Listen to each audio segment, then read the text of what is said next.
All right. Who's doing the recap? Is that you, Ty, or? Oh yeah, let's Coles notes this shit. Oh, So, fuck. so we are following an owl, which because it's the only alive thing in the fucking forest. So it's not really hostile. Alsana can't speak with animals. The owl just wants us to follow, wants us to find home. So we head southeast and we find a little divot. In the divot's a little house, and the owl's like, "This is sort of my home."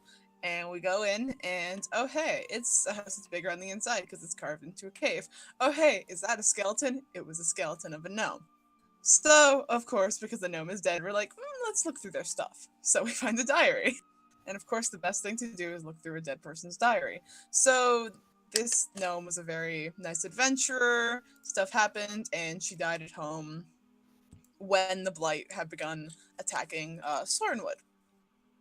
And so that entire shit goes down. We rest. We do a short rest. Alsana casts Speak with Dead on the old lady. We find out I really can't see her name right now, and we sort of and she sort of asks some questions. That goes down, and we sort of found out where the blight is sourced in like a little bit of a following birch trees, following the vines. There's this little like spring sort of thing. She wants to cleanse the blight, and so we give her a proper burial, have a nice little long rest. And then we just start walking down to following the birch trees. Alsana did some really great checks. The rolls were awesome, walking through a few hours, and it's all still completely quiet. And we find a really, really big tree. And I think it was Alsana that heard of this. It's a legendary type of tree, rare tree that's like death and destruction. The Gulthius tree? Yeah. Yeah, sort of born and created by the body of a vampire, and then once it takes root, it taints the area, drawing it towards death itself, and twists life into things like it, which is like blight. Things that like to bring death and spread its will and power over the area. And so we're just like, it's probably one of those trees. And so we continue forward, and something else do something, and it looks twisted and wrong, and the pool around us bubbles with just black water. Something rises from it, a slender shaft followed by a head, neck, and body with red eyes, and it steps out. A very large unicorn, soot black, glares and bears yellow teeth and screams. That is the master of the forest. Let's roll initiative. Yep. And to that end, I will go ahead and move you over into the map and show you about where you would be. For the sake of this, I did not create a map that extended beyond the groves. You guys are actually going to be inside of it. Ooh. Yep, you're somewhere kind of in this area. You see where this ridge is? Mm-hmm. You probably would have gone down. You'd be somewhere in here. Probably grouped together, though if you guys are spread out by any amount, probably not too much. So go ahead and place yourselves kind of within that general region. And at that point, we're going to go ahead and I've got the turn order up. So that we can go ahead and start putting on initiatives. Ready for us to roll? Yep. John just rolled 2 natural 20s in a row, which is a holy shit. Of course. Of course. I also just wasted 2 natural 20s in a row. Yeah. Oh. I got a 5. Very good. You're doing great. So where's the tree relative to us? The tree, hold on while I get some unicorn initiative on here. The tree is, yes it is, Oh, okay. You pinned it directly. That's the one. Well then, So good to we're know. gonna need that, and we're gonna need that. Oh boy, more that's than one. Oh yeah, yeah. You guys are gonna have a good time. Whenever you say that, it's a lie. Is it? Is it really? Most of the time, it ends with us having some kind of near run-in with death. Hmm. Hello? Oh my god. Oh Yep. dear, something's rolled real high. Hey, remember when I said, having a bad time? Yep. So, Why does that motherfucker have a +9 to Dex, Ariel? Because Oh, it's a Because wisp. that's a it's will-o-wisp. a wisp! And will-o-wisps have ridiculous decks. Yes, they do. I remember from Oh. its saves I gave it. Oh, this is. Yeah, I didn't expect this. Okay. Well, we're jumping into this. As long as 10 feet in the air. Yeah, as always. As always. You are just a little bit under the boughs of a tree, but I'll allow you the 10-foot clearance because you're just in front of clear air as well. Alright. So, make sure you keep track of that and remind me when I almost inevitably forget along the way. So, kicking this off as this great dark unicorn rises from the black waters of this pond shrine and bellows at you. You see this faint little bit of a glow just inside the cutout circle of stone in the central part of the lake. Suddenly move, and it zips forward, and you realize that it's not just an ambient glow. It is something that you have encountered before, as this little ball zooms over right in between the two of you, and it is going to it's gonna go ahead and do a little bit of a shock on which one. Actually, it can fly. It's gonna zip up to the one that's hovering and leave the ones on the ground to its master. So basically it zipped over. It's about 10 feet up in the air, but in that location right against you, Alsana. And it's going to attempt a shock. That's a 19 to hit. Yeah, that'd do it. Alright. You take 10 lightning damage. I don't have my resistances anymore, so... Yep, unfortunately, it's been just a little bit too long. So you do take the full zap. However, that is all the Will-o'-the-Wisp can do at this point. It doesn't really have any bonus actions that it can use at the moment. So, Elaris, you're up. Lars, up here!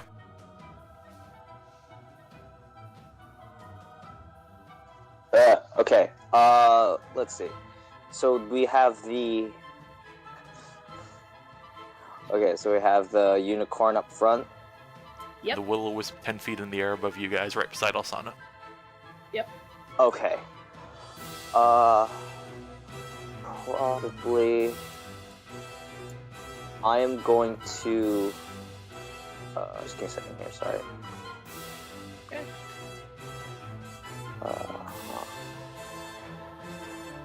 Yeah, okay. So I'm going to use my action. I'm going to cast Hex on the unicorn. Alright. Noted. Extra 1d6 necrotic when you hit it, and you choose one ability, and they have disadvantage on ability checks made with it. So which ability would you like to choose? I thought Hex was a bonus action. It Yeah, is. it is. I fucked up on that. Okay. Wasn't paying that So- much attention, so good. Yeah, so, yeah, I guess just, I'll say Dex. Okay, dexterity ability checks are going to be disadvantaged on the unicorn. Now, what would Okay. you like to do with your action? I'm going to shoot at the unicorn. I'll say, I'll handle the unicorn. You guys get the Will-o'-Wisp for now. It's 10 feet Of in the air. Of note, the wisp is 10 feet up in the air. The melee fighters are not going to be able to reach it very well. Though they Okay. do have 10-foot reach if they use their glaives, to be fair, so... Question. Okay, so then actually... Can I just since clarify can something attack first, John? Sorry, okay. 10 feet in the air. We're 5 feet tall. We have 5 foot range. We can reach it. Okay, fair. You're 5 feet tall. Yeah. True. Calda might have a little bit of difficulty. I will allow Kane to get it because of 5 foot. Calda can get it with the glaive. Okay, so yeah, so I'm gonna take one shot at the unicorn. Okay, give me your shot. 24 to hit. That does hit. 9 piercing damage. It does an additional 1d6. Plus your 1d6 necrotic.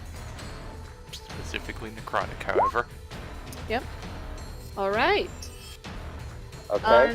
The bolt sinks in, and it does seem to take some effect. So. Okay, and then I'm gonna take my other shot at the will-o-wisp. Okay, by all means. 17 does not hit, unfortunately. The little wisp is too quick and small and just zoop, right out of the way and then zoops back into place. And it doesn't make noise, but there's this vibration about its edges that seems almost like laughing. Anything else on your turn? That was your bonus action and your action. You have movement. Yeah, I'm gonna... You know what, I'll, yeah, I'm just gonna kite around here. Yeah, just around here. Okay. The unicorn is next. And... Yep, it is gonna go ahead. And first off, as its action... Let's see. You guys are just out there, but it can move no problem. It takes a step forward, trailing water just dripping off of its flanks and pattering into the snow. You see its breath clouding in great steams in front of its nostrils, and it lowers its horn towards you, the lot of you. Elaris, you hit it. The other two are currently on the ground with weapons. It is going to affect the 3 of you. Alsana, you are not part of this because it can only affect up to 3. You see magic gather around the horn, and this wave of dark magical energy washes out from it and coalesces around the 3 of you. I need charisma saving throws from the 3 I mentioned. Kane, no. Calda, yes. Elaris, no. Elaris and Kane, you are currently under the effects of Bane. Whenever you make an attack roll or saving throw, you have to roll a d4 and subtract the number rolled. Oh, wait. Ariel. Yes? Kane is... Oh, never mind. He rolled a fucking 4. I thought he was the 11.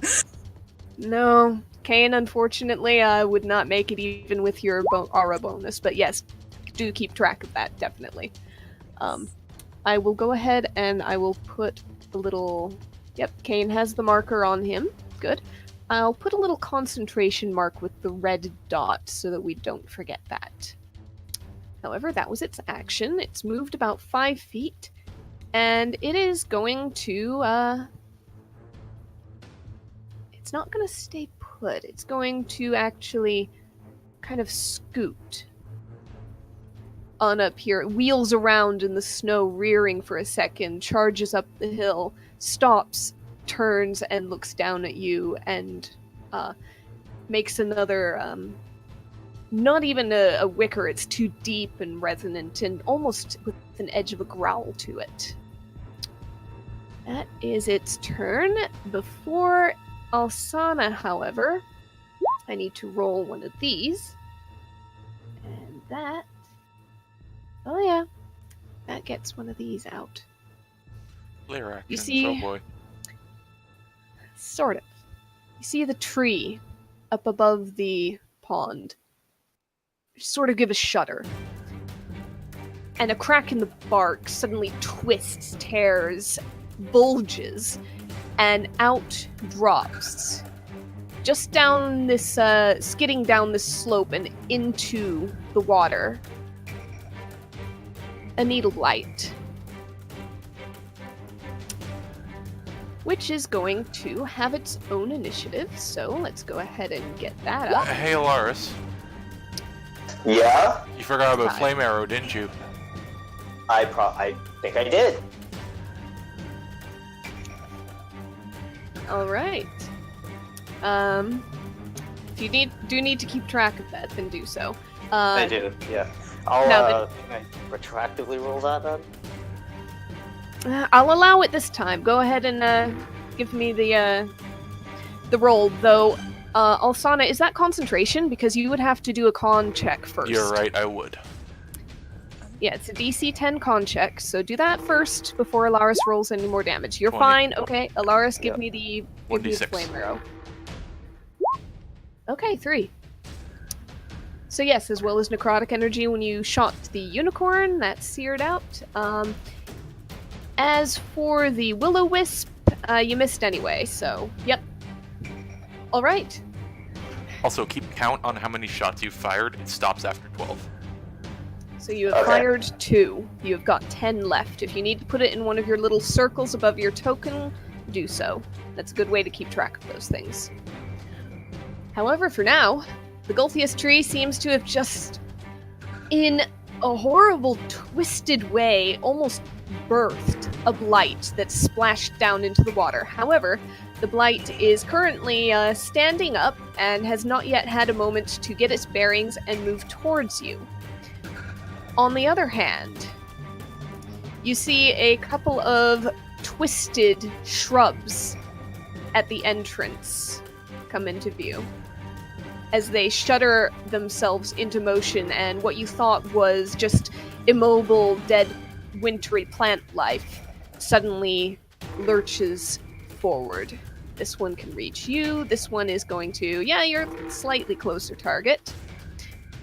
Calda and Ilaris. A couple of twig blights have charged up on you. This one, they are reaching out with their claws. This one is on Calda. That is a miss with a natural 1. Ilaris, 13, I doubt hits. Nope. Yeah. All right. So they've raked out with their claws, but you saw them coming just in time as they had to cover some ground first, and they swipe and catch nothing but air. Alsana, seeing all this devolving into chaos, the will-o'-the-wisp right in your face, what would you like to do? Is I think because now that those twig blights are there, that makes things a bit more difficult.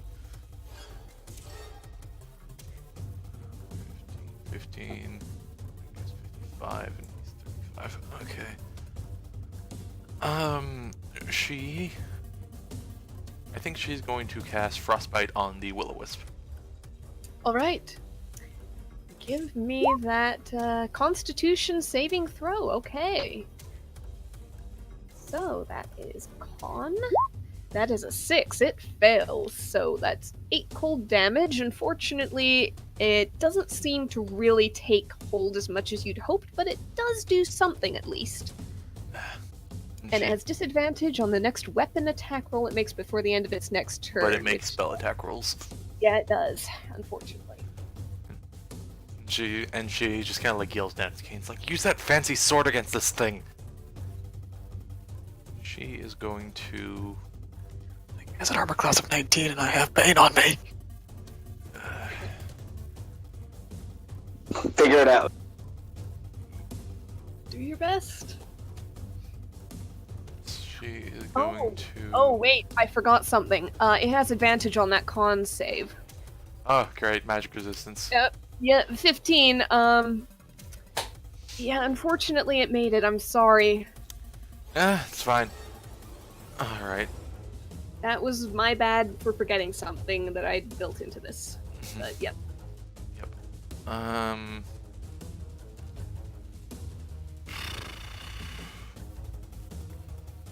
Yeah, she is going to go over to.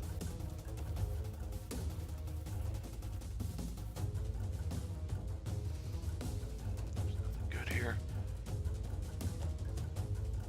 She's is good. Keep that 10 feet above that small thing and float over to here, probably taking an attack of opportunity.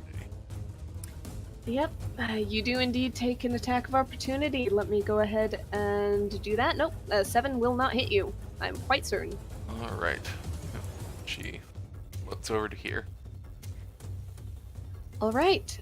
At the end of your turn, the unicorn, you see it toss its head and its horn catches the very dim light filtering through the clouds and then the supernatural shadows that lie over this entire forest.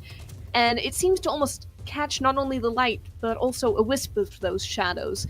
And you see that second coating of almost shimmering purple, black darkness run across its hide.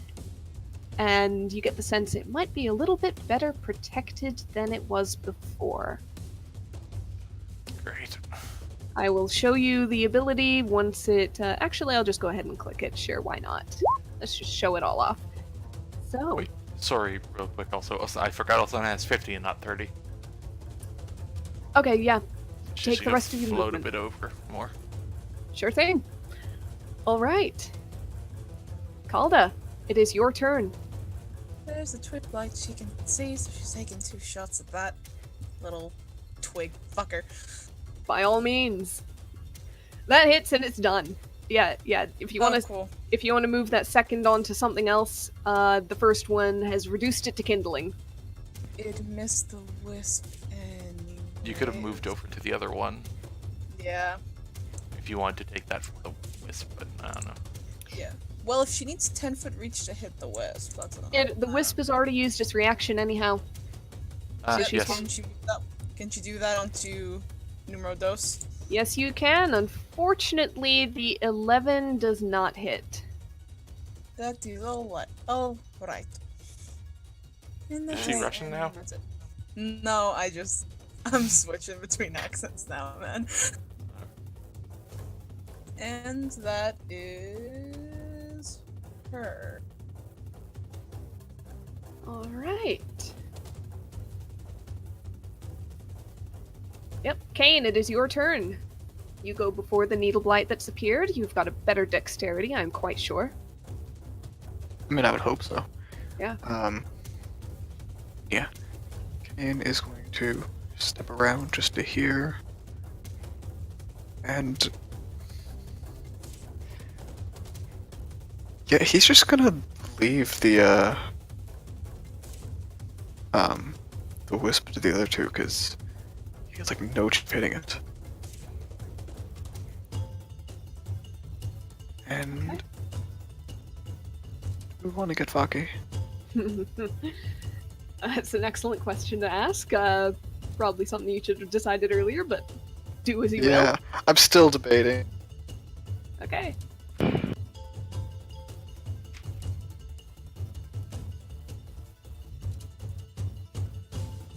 no, I can't afford to do that right now. Okay. I'm gonna step out to here. Bonus action, switch to longbow. And he's gonna start with a shot on the blight between Calda and Valaris. Alright. Give me that, and don't forget your minus 1d4.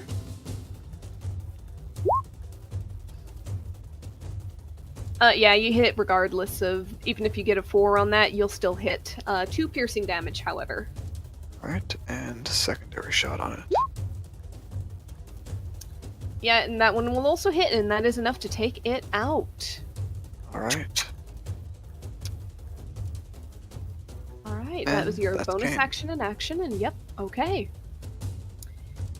The Needle Blight, having seen a target just fortuitously walk into range, is going to kind of step around this stone and throw out both arms towards Kane. And you see a barrage of needles fly towards you. Unfortunately, that is an 11. Well, fortunately for you. And I the like the way you're needles saying just- unfortunately there. Yeah, habit from being a player, okay? Yep. Fortunately for you, the needles fly out and just into the snow around your feet. And it is going to kind of stay towards the water a little bit. In fact, it's going to go ahead and scoot back this way for now, because its strength lies in range. So that's that one's turn. The Will-O-Wisp has some options. The first target has flown pretty far away. However, there's 3 pretty much in equal reach, so it is going to make its decision randomly. 1, 2, 3. And sorry, Kane. You were 1. As it zoops down towards you, sparking with electricity. 17 to hit. Does hit. 7 lightning damage. That is its turn. It's dancing around behind you and still vibrating as though with that weird laughter. Elaris, you're up next. What would you like to do?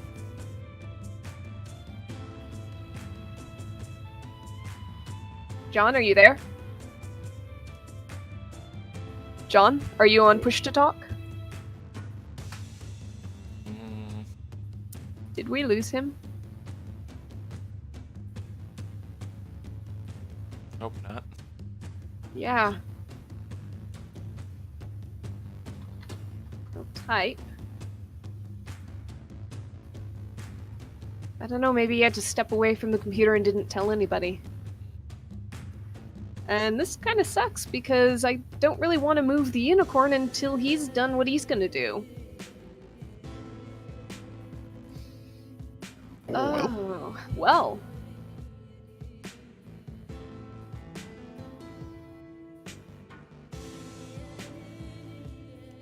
I will call him. Yeah. Yeah. John. Qu'est-ce que fuck, dude? Sorry, man. There alright. you Oh, there you are. Oh, God. Sorry. It is your turn. Of course, that's what you heard. Okay. The twigs Roll are three. down. The needle blight has shot at Kane but missed. The will-o-wisp has gone after Kane and hit. The unicorn is guarded by some kind of shadowy shield. What would you Okay. like to do? The unicorn's, Unicorn's also concentrating on Bane currently. yeah, Yep. so I'm gonna try and take a shot on the unicorn to try and get rid of the bane, Okay. Give me your shot. and then remove 1d4. Yeah. Yep. Okay. You hit regardless of the 1d4. 6 piercing damage. So that's good. Let's, before you roll again for another attack, let's check its constitution Oh no, I'm rolling save. hex and flame arrow. Okay. Yeah, Hex and 2d6. Flame Arrow is 2d6, so yes, give me those. So you've done 6 plus 8 for... okay. 3 fire. Yeah. Okay. And it's gotta do a DC 10 con... Nope, it's fine, it's still holding Fuck. Bane. Fine. Another shot. Another shot. Okay, by all means. Yep, that'll hit Ooh, all those regardless 2d6. regardless of the D4. Don't bother the D4. That'll still hit.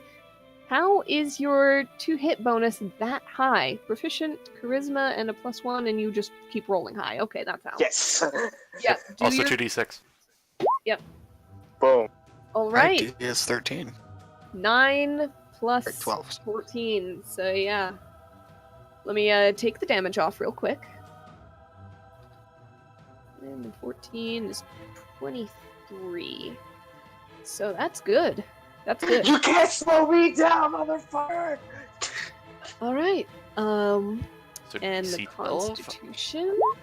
No, Ah. Bane is Get down. fucked. Bane is down. Those bloody saves. Nat 20 and a nat 1. All right. Does the fire do anything for the shadow shield at all? No, it doesn't. Hmm. However, it doesn't seem to resist it. So that's good, right? Alright. However, it is now the unicorn's turn. see I'm the in unicorn. danger. Yes, you are. The unicorn backs up. I'm in danger. The unicorn backs up a step or two in the snow. Oh, sorry, Alaris, did you want to move anywhere? I forgot to ask that first. No, I think I'm at a pretty good vantage point right now. All I right. have the both thing and I have the both will-o-wisp and the. Okay. And after it backs up, it suddenly charges forward. I'm gonna mark off And those arrows, Kane. by the way. I am. Yep, good. Kane, I have my feet left. 17. Does that hit you? Just put away my shield. Alright. That hits because if it hits, you've got trouble.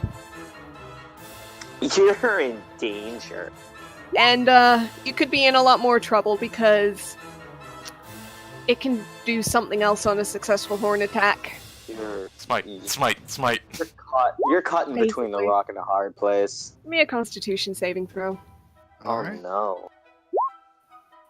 Nope, That's you all take right. you take the 8 necrotic damage. You are not prone, at least. And you have disadvantage on all ability checks, attacks, and saving throws until the end of your next turn due to this sickening energy running through your body. As this unicorn backed up and Ugh.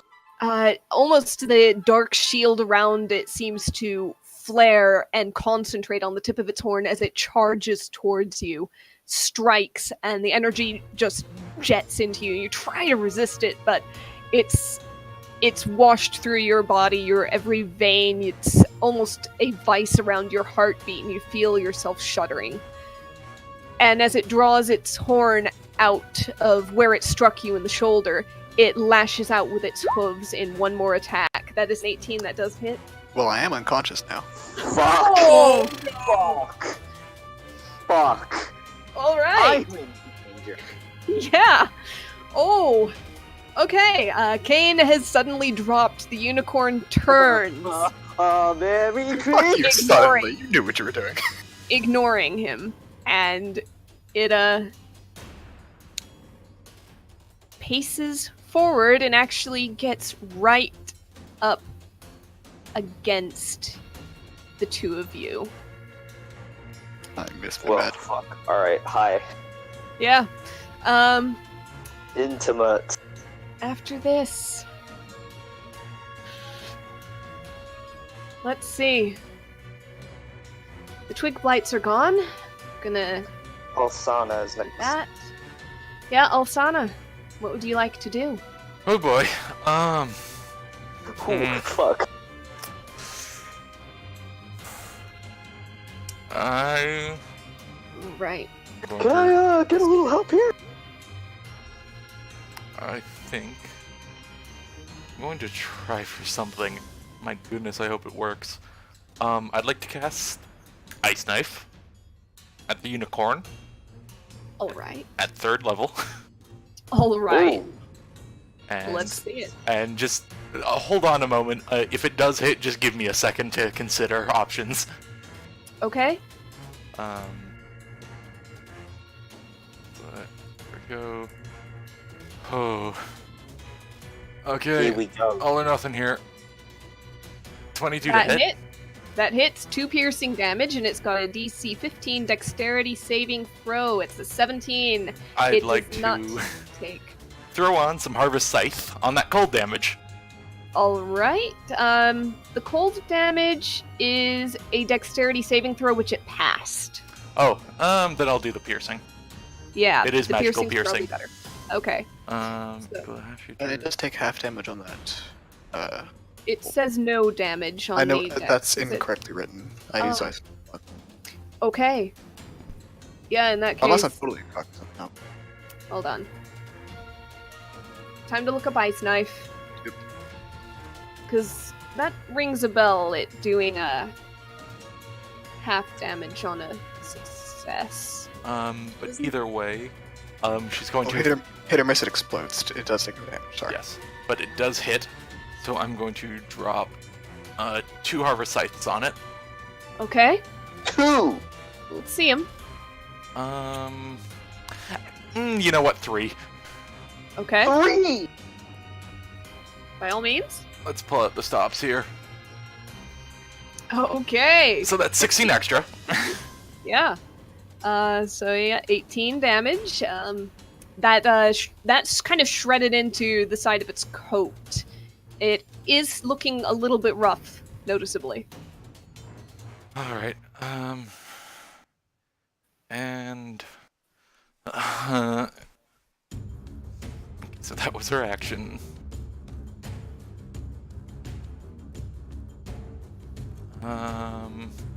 I think that'll be what she does, although I'm going to move her. Let's see.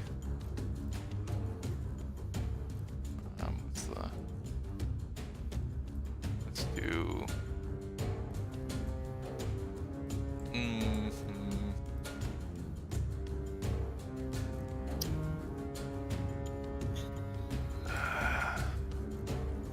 Yeah, she's gonna start making her way up that way then. Okay. I can find my cursor. There we go. So up to there. All right. At the end of your turn, the unicorn is going to heal itself for not as much as it wants, but it goes up by 10. Fuck. Hey, it didn't heal as much damage as you just dealt it, so you're still doing all right. Calda, you're next. Okay, I can't. My movement can't even make it to fucking Kane, so You could dash. yeah. I don't have any bonus action heals. If I did, that's what I'd be doing. But you could just Okay. at least make sure you're there for the next turn. Yeah, for, but for the record, the Will-O-Wisp has a real nasty ability if something is 0 hit points and still alive nearby. I I'm know. trying to come up with a reason why it wouldn't do it. Kill Kane if you have to. I'm okay with it. No, Oh I my don't want to God. kill Kane, but yeah, okay, I'm saving. Okay, I'll. Fuck it. Alsana will yell out, keep that wisp away from him. She has to know at least enough to know that. Yeah, Yeah. yeah. Calder will use all movement to go over there, and yep, 2 shots at the wisp. Yep. You could. You, Yes. So She's 25 feet of movement. use This is 25. this That's is an attack fine. of opportunity from the horse. No, wait. From the It big is. boy. It is indeed. It is going Yeah. to lash out. It's going to go ahead and lash out with its horn. That's a natural nice one. one. That one, baby. where was that shit before? You duck and I roll don't just know. underneath it. Okay, 2 hits at Lucky. at the wisp. All right, let me have them. Those both miss. Yeah. I'm so sorry, those both miss, but you 19, are I up in the think. wisp. You're up in the wisp's non-corporeal face, I guess. Up in its steez, baby. I'm not gonna say I wasted that turn, but oh my god. That's All it. right. Really could not have made a better option. So Yes, I could have, but we're over it. you're still within movement range next turn anyway. It makes no difference. I know. Kane, death saving throw. Yeah. Fuck, here we go. What we do here is go back. Oh, that's a con save, right? You just click on the one that says death saving throw. It does it for you. It's not a con save, it's a straight d20, there's no modifier. That should not be a disadvantage, but it's a 5 anyway. Fail. So that's 1 failure on your sheet. Keep it in Oh mind. no, that was disadvantage because of the unicorn ability last turn. It's the end of my next turn. Oh, yeah, that's true. I did forget that. Okay, yep, Ooh, that is nasty. it's nasty. You made it! I know, but I haven't played it yet, so, Ooh. Needle Blight has a new target within 30 feet, just floating up on a broom up there. It might have to kind of scoot up a little bit in order to get a better vantage point, but it can do that. It'll go up to here. And Alsana, Fuck. that is a Needles attack. 13 to hit. I doubt that. I think it might. Really. Just Are barely. you fucking. Where's my fucking mouse? Hold on. There you go. Yep, 13 just hits. Fuck. 7 piercing damage. Come on. I need those flame arrows, also. Yep, con save. Yeah. You're 21. good. You are holding on to that spell with all the force of your mind. She will yell out, Will-o-wisp. shoot this thing! Fuck, Ariel. Yes. You're a half orc. Oh, you're up! Yes! Take that death save back and bounce yourself back up. Completely forgot about that. Sorry. It's Forgot okay. about the fact This is that you're a half-orc. this is the first time you've had to use it, so this Second is time. just fine. First fight this happened to. Okay, fine. Anyway, you are at 1 HP and you're back up. It's okay. I would have been unconscious at the end of my turn anyways. Mm-hmm. So what I'm gonna do is use all 5 purges of the Sword of Thorns It's not your turn and yet. cast. Oh, am I not gonna have the last turn? Sorry. This should have happened. Oh, it should have happened immediately? It should have happened when I first got. Yeah. It's a lot to Maybe it's, back up on. maybe we skip your turn this time as a slap on the wrist for forgetting. Because Yeah. this is, like you said, this is the second time. Yeah, I will say that the Will-o-wisp will not target you. You're all flat out on the ground. Calda is waving a great sword at it. That's fair. So Swinging it. it's gonna ignore you, so you can do it on your next turn. Okay? Gotcha. Save it up. Assuming I don't get again. Calda, this is on you. 19 to hit. Okay, that's 11. 11 lightning damage. Yep. Okay. That's its turn. Ilaris, you've got a great black unicorn in your face. You I can have smell crossbow it. expert, so Yes. yeah, that doesn't matter. So Yeah. I can just shoot it point blank. But Does first, it I'm look gonna take bloodied one at shot. all? Is it like 50%? It or... is. It does look bloodied, and the blood flowing from it is as black as its hide. Ilaris, it snorts in your face. Your bangs, your hair blows back briefly, and you can smell rot and death. Yeah. So I'm gonna put my I'm gonna point my crossbow towards the needle blight that's targeting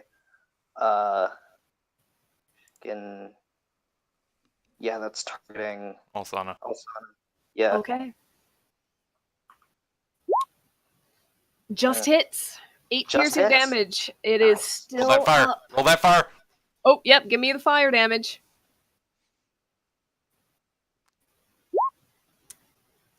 It's still up. Fuck. Okay. Even if the fire's doubled. No, the fire is not doubled on these. They're piney. They look kind of green almost Okay. in the veins. Okay. They're not vulnerable to flame. Okay. All right, Oh, and then shoot I'm the gonna horse. take one shot. Yeah, I'm gonna take a shot at the horse. By all means. Music ended. I don't know if it's supposed to have. It's still going for me. Fuck. So, Okay. That's a the 14 does just hit. Oh. And so 7 piercing damage. Give me the fire and your hex, because I don't believe you've been hit by anything to lose concentration. So Nope. 9. All right. It's another 16 damage on the horse. The bolt plunges in and it screams again right in your face. And anything else? Will that be all? Not really. Just gonna let what happened happen. All right. And yeah, it's gonna happen because yep. Horn first. If it Here we hit go. 13. No. All right, and it lashes out with its hooves. 13 again. You're dancing around, and it's seems to be growing somewhat frustrated. Yep. However, that is going to be all there. And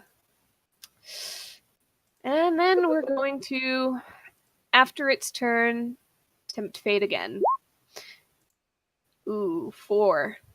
All right, you see the tree up there bulge once again.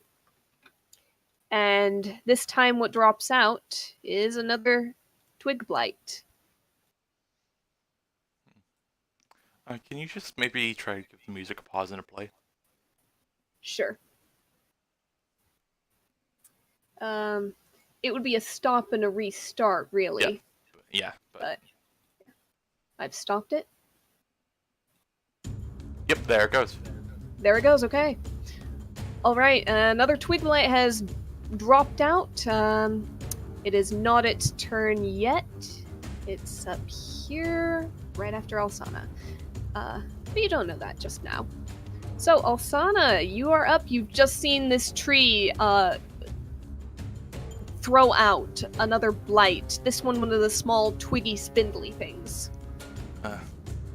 She's going to kind of, like, again, hold her hand down. And some ice, kind of icicles down her fingertips. Into a knife. Go, I hate this thing. Going to do at the unicorn. Alright. 17 to hit. I'm going 17 to throw hits. one more Harvest Scythe. Let me get that dexterity saving throw real quick. That is a 9. How do you want to do this? Ah! Alright, I'll keep that. No, I'll do the Harvest Scythe anyways. Sure. Ooh. You got the unicorn? Took out the unicorn. Yeah, she just wants to just huck the knife, side of the head, the ice goes across the kind of maw, or I guess the snout. Mhm. And then she just kind of like closes the hand, and the little like frosty, misty scythe goes through its neck. Alright. You do so, and the unicorn stands stock still for just an instant after this strike has landed. And then there's one final poof of steam from its nostrils. It lowers its horn towards you. Alaris staggers for an instant as if it's trying to attack. And it slumps onto the side. Alsana, anything else?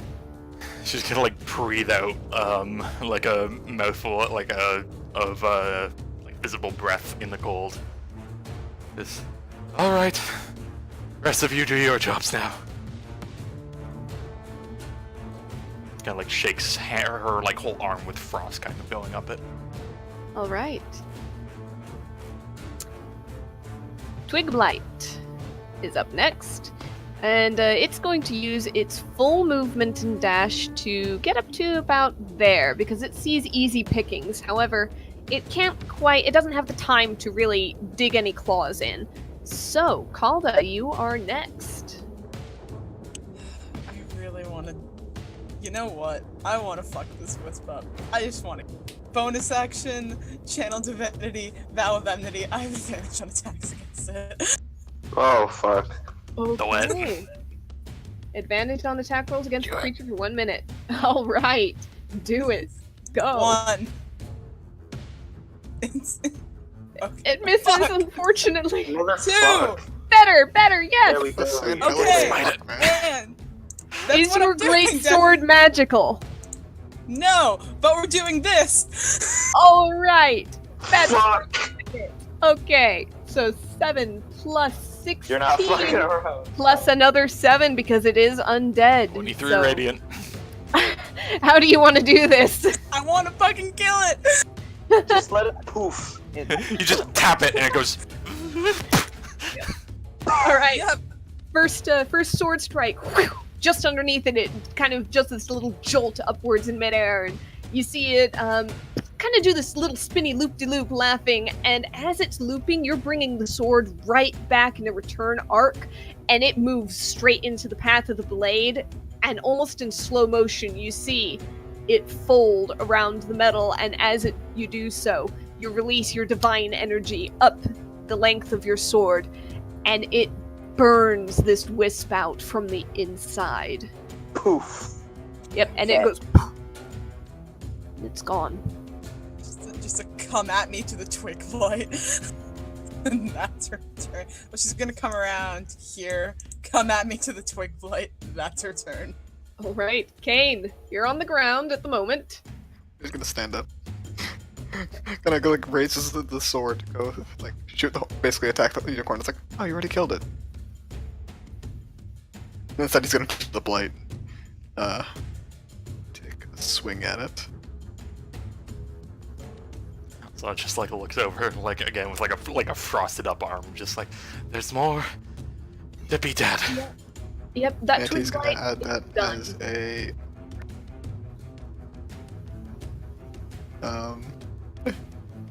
just gonna kind of look left, look right, see the one thing left, and go.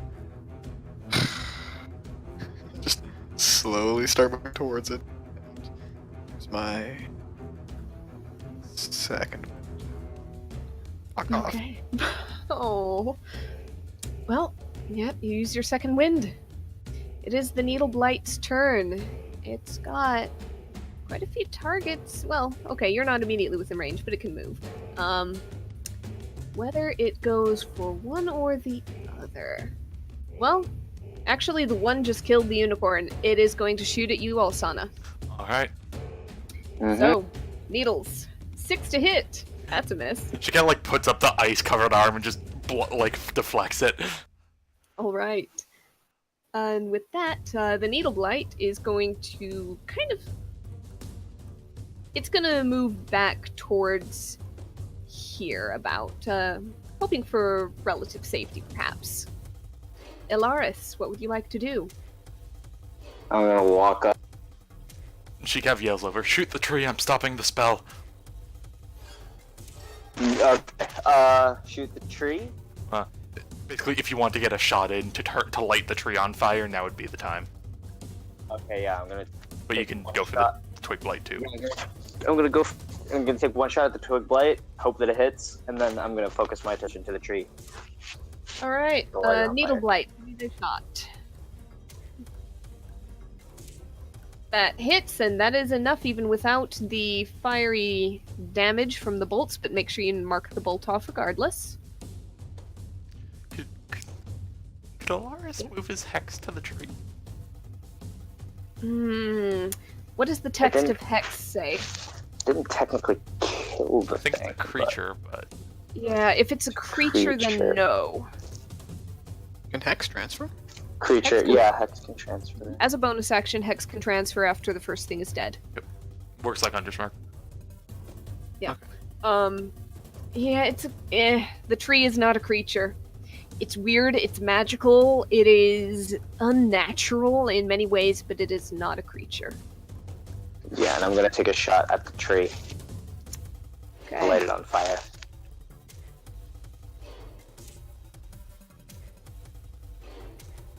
Ten does not hit. You see the bolt kind of just bounce off the bark. It seems extremely tough. Fuck, okay. Well then. Alright, and after that turn... An 8. Alright, you see the tree bulge again. And one more Needle Blight drops out. Already dead, Yeah. as the marker seems. Hale and hearty for now. We'll see how long that lasts. Nice. Alright. Alright, however, it is Alsana's turn. Alright. Well, let's deal with you the old-fashioned way. And she kind of like lets the kind of icy arm hang and holds up to her left arm. Lightning crackles up it into a little point. She throws it. It floats up above the tree. Call lightning. Okay. It's a tree. It cannot do a dexterity saving throw. I've made note of that. So the damage is simply done. 10 lightning damage. You call this magical power down from the sky. The clouds have already gathered, but they're not actually a storm or a thunderstorm, so it doesn't do anything extra, but it does provide almost a staging ground for this. So, Oh, real quick. Yeah. Is Alaris hurt at all? Alaris? I don't think so. Is Alaris hurt at all? Actually, hold on, let me... Because, sorry, I meant to do it and I forgot. The scythe? Yeah, the scythe heals. If Kane was out.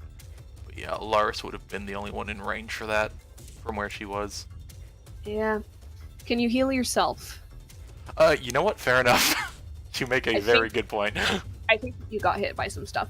Anyhow, you call the lightning down and it's very satisfying as it strikes this tree and you see this after image of the tree in your eyes as you blink it away, but the tree is still standing. It seems to have withstood that. Deal with what it throws out. I can keep hitting it.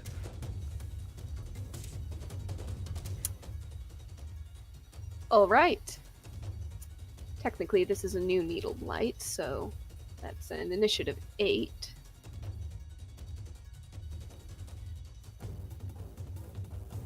Alright. That's Alsana's turn. Mm-hmm. Calda, you're up.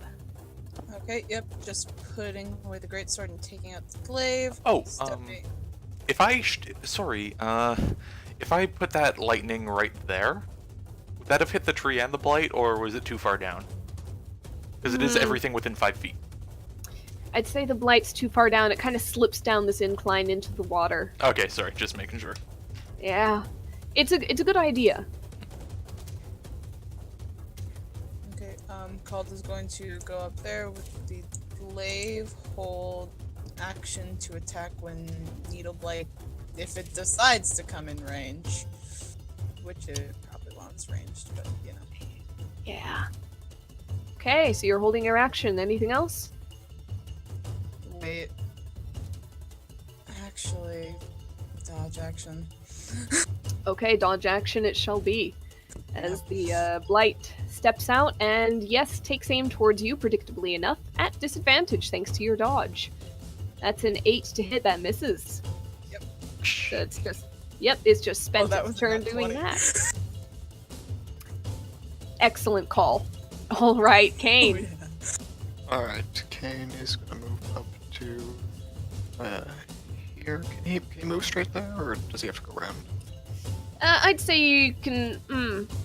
What was the angle of your movement again? Show me the measurement. I was doing 'Cause- line, but I could technically do like Yeah, something like that if I that- need to. that's probably a little bit more like it because that incline right where you are, probably a good 5 feet and fairly icy. So Okay. Then yeah, and bonus action, switch to longbow shots on the light. all right, let's have those shots. I always use my longbow shots. Like I just can't find them on the. Okay, that hits, but it is still up. Alright, second one. That just hits, and it is still just up. Well, fuck you too, Ariel. But at least Alaris got something to do. Why are you Yeah. why are you cursing me? That was a natural 1 on your damage die the second time. I know, just this fight is not going my way. No, it's Do not. something, Conrad. And Conrad's an uppity puppy about getting hit. Yeah. Hey, I'm used to playing spellcasters, okay? You're a fighter half-orc. I got one shot by the enemy. No, As a you fighter didn't. You half-orc. forgot that you didn't get one shot. I got, got Okay. Anything a lot of else? HP. Or is that your turn? I think that's all I can do, yeah. All right, Ilaris. What would you like to do? All right. Yep. On. I explored the twig. Yep. The needle blight is exploded. Okay. Get a look. Anything else on your turn? I'm gonna try and shoot the tree again. All right. Give me a shot on the tree. All right, that hits. Oh, by the way, that's another couple of fire bolts. How many I'm not fire arrows do concentrating you on it have? anymore. Oh, it's gone. Yep. There is no more fire. I'm I'm doing sorry, all lightning. Alaris. Yep, that's true. All right, so still, that bolt does sink in to the tree, and it kind of sticks there, quivering like another twig. But you do oddly, even though there's no wind, the tree seems to kind of shift and groan. The uppermost branches sway, even though all the other trees in the area are still. Can I add something on attack then? Since I didn't know that there was no Possibly. What do you want to add? branding smite. Interesting. Okay. That would have been your bonus action That would've- beforehand. That's not a regular smite. Yeah. Okay. Yeah, Yeah. Fair no. enough. Keep it in mind for another time, though. You Okay, could prep yeah. it right now if you want to. Yeah, I'll prep it then. That you could. Okay, so we'll keep that in mind. That means Hex is gone. Yep, Yeah. Hex was unused anyway. That is Yeah. okay, that's one of those. As the tree, as it shudders, bulges once again, and you see dropping from it a vine blight into the water. That is going to have an initiative of 11, but after Calder because it's got an abysmal, I have like -3 or Dexterity. something. yeah, -1. Okay. You can see it on there. So that is that. Alsana, you see this happen. It's your turn. She's just gonna kind of like look up to the swaying top canopy of the tree. Bring down another one. Okay, excellent. 19, and the tree sways more. She's kind of like holding her two arms up in like the kind of, you know, the kind of like filmmaker like square with the two fingers. Yep. And she's kind of doing that just to aim the lightning. Yeah, you're kind of having to hold your broom steady with your knees. You know what? it's That's like- fair. And she's do down that one where arm it- too. So yeah, okay. Instead, she's just kind of like throwing her hand down her left hand down every time it happens. Little chop motion. Yep. All right. Anything else on your turn? Just yell, keep hitting its kids. I'll kill the parent. All right. Yeah, that's a call to sentence. Sorry. What? No, that's an Alsana sentence. Calda, it is your turn. Okay, I'm just gonna measure something out. Again, that is 25 feet. So, Calder's gonna go up here. Kane needs to stay up because he has a bow. So, he's gonna... So, is lay on hands just like any number, or is it 5? 5 points if you pull to heal. Well, it's 1 disease. It's any Yeah. number in your pool. Yeah, you can put as much up to the max of your pool, but to remove a disease or anything, it takes 5. Okay, Calder's gonna tap Kane on the foot. 19 lay on hands. Kane, take 19 points of healing. Yep, I'll bet. Okay, this thing.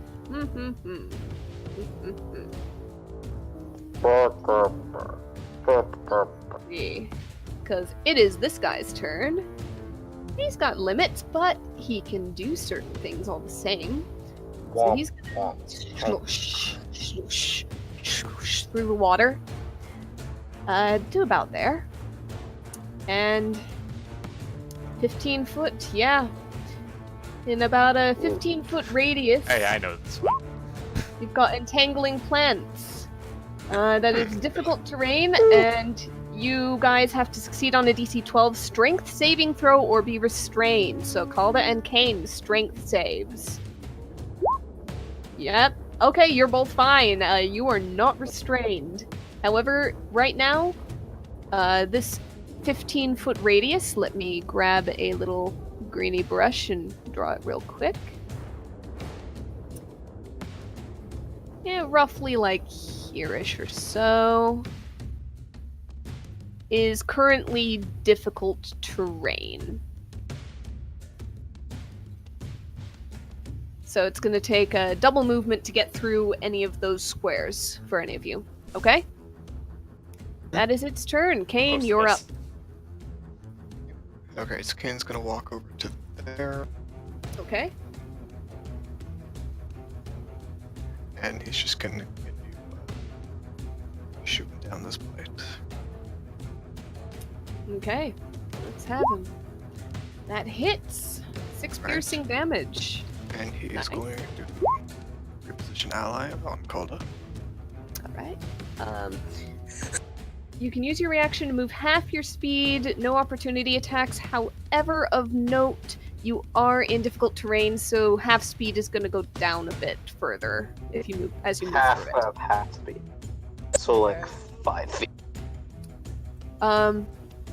Halfling. Half of 25.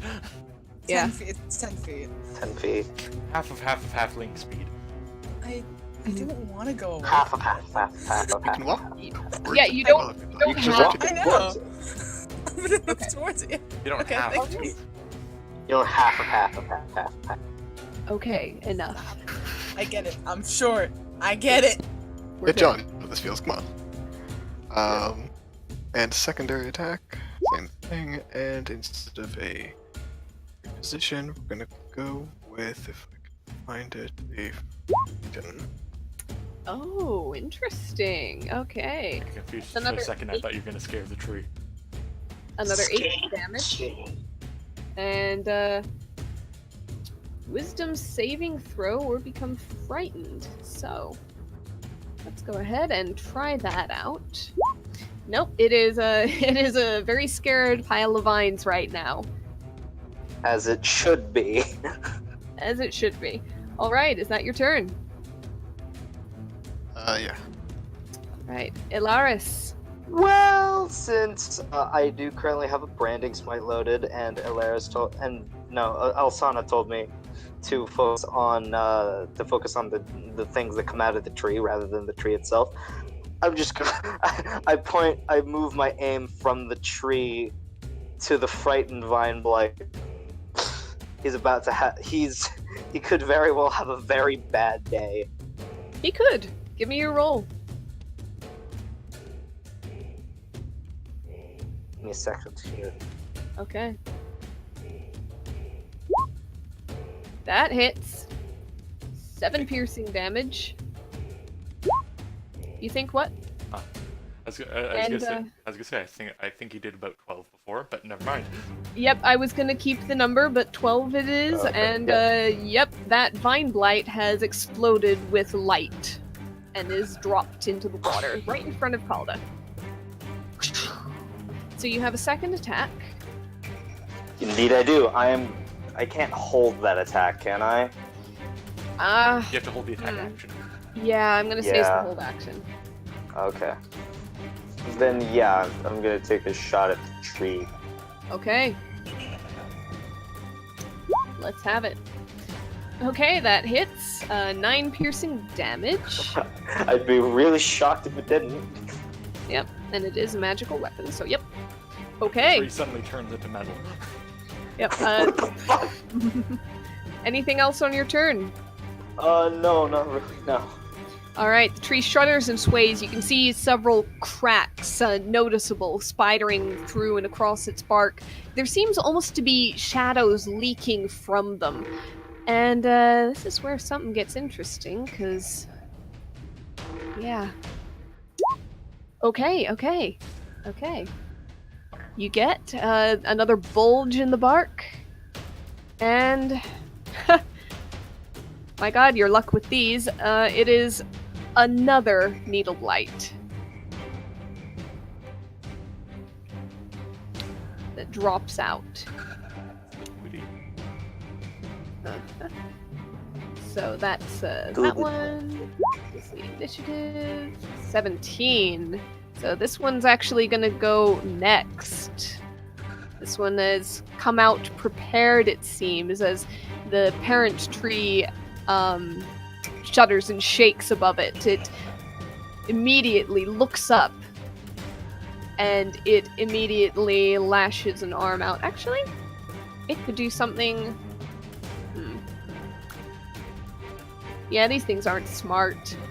It's gonna aim at the first thing it sees, which is probably Calda. Yeah, probably Calda. So, Calda, this is needles on you. That's a 7 and that misses. Yes. Alsana, it is your turn. Hand goes up. Yep.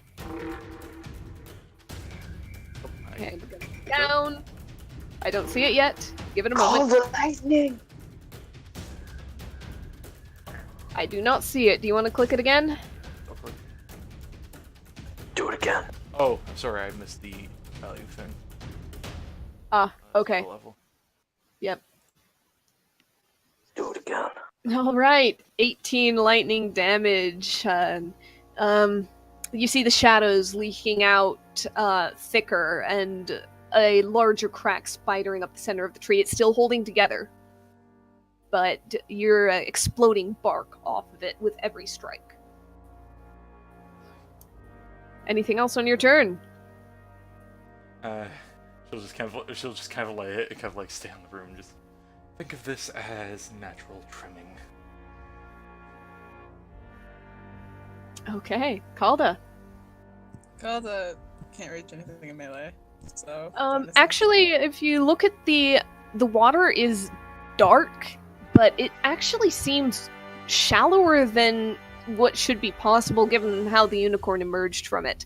You've seen these blights wade through it, and it barely seems to lap over their what might be ankles. It might come up to your mid-shins, maybe your knees.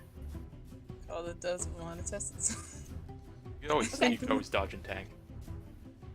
Yeah, I'm gonna try something. So bonus action, let's prep the branding smite. Okay. And because it's a weapon attack on that one, not a melee weapon attack. All right. You're doing the Alaris. And you're gonna throw a hammer. We're gonna throw the hammer. All right. Yeah, that hits. That's 9 and 5. That thing's dead. Yeah.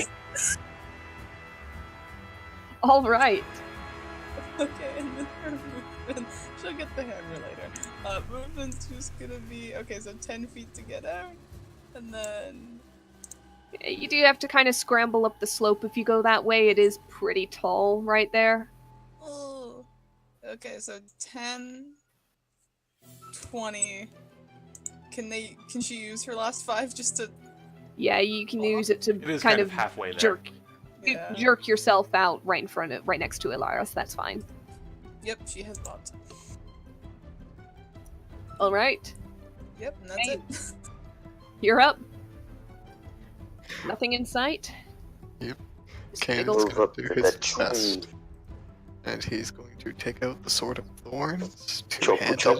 and start chopping. Okay. Yeah. No, that Come misses. on! You swing badly, and for an instant, there's almost this shudder that seems to run through your arms as you swing the sword at the bark, and it glances off without even chipping anything. Ooh. Kane is starting to like build that half-worker rage. She's like, come on, come on, come on, come on! I suggest you don't stand right beside it. I know. But I assume I can't add my superiority dice to those. Probably Against not. Not if creatures. they're against creatures, no. Can I add this one? Next melee attack gains 5 feet of range additional. Yeah. Yeah. Okay. Why not? Yeah. Then he uses Jump less up than and Peter's swing movement for back some up. of the higher branches. Alright, an odd thing, Kane, that you notice. You know this sword is magical. You know that Ilaris' crossbow is magical. You know that you're pretty sure his crossbow has been cracking this tree open pretty well. This sword doesn't seem to do very much against this tree. That's it. But you did something. You broke some bark off, so. Ilaris, your turn. Taking more shots at the tree. Okay. Let's have 'em.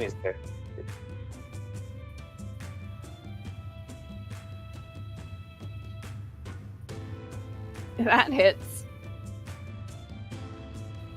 That does not. The first one impact sinks in, and another widens the crack in the center. The second one does not.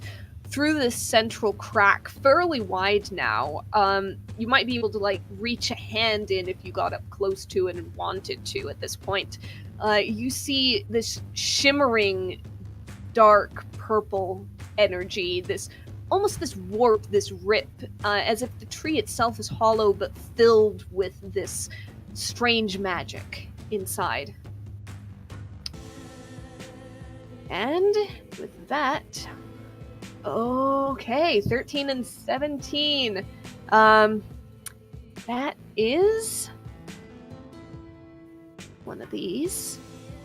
As dropping out of the tree, not out of the tree this time, the tree itself doesn't seem to bulge in the same way, but from that shadowy area within, suddenly there's this flare of purple light, and a pair of hands reach out, grip the edges of the trunk, and they obligingly almost peel back in order to let one of these guys drop through, accompanied by another vine blight. Oof. So, on that, Pakiza! A strong 0. oh, Strong. however, this guy, let's see what he gets. A 7. All right, I'm just gonna go ahead and do descending order because we're at the top pretty much. Needle Like a blight. newborn. Alsana, you are up. You just saw these guys come clawing out of the tree, out of the shadows within. Can she do much to hit either of them and the tree, or does she have to focus on the tree if she wants to damage it? Probably focus on the tree if you want to damage it. If you aimed for the two of them, you'd be aiming down into the water, into this shrine pool. Okay. And not much more than the roots of the tree reach down there, so it wouldn't be enough to be a hefty hit. Alright, and then she's just going to hold her arm up and really look in and aim for that kind of rift in the middle that things are coming out of. Go for it. Maybe hit something as it's coming out, who knows.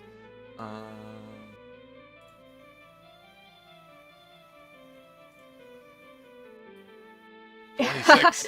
How do you want to do this?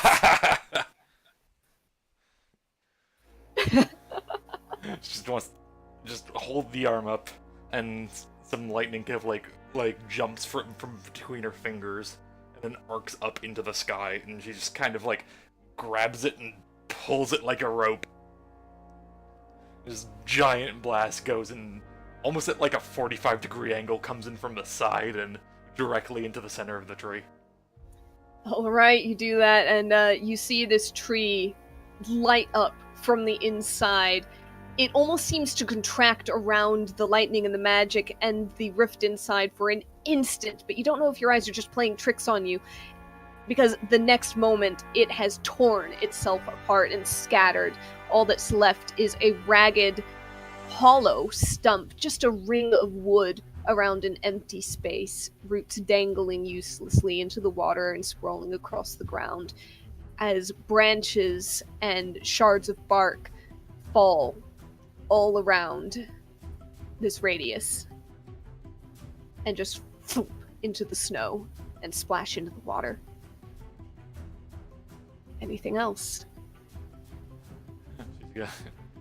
She's gonna kind of shake her arm again, just some electricity just kind of going through it.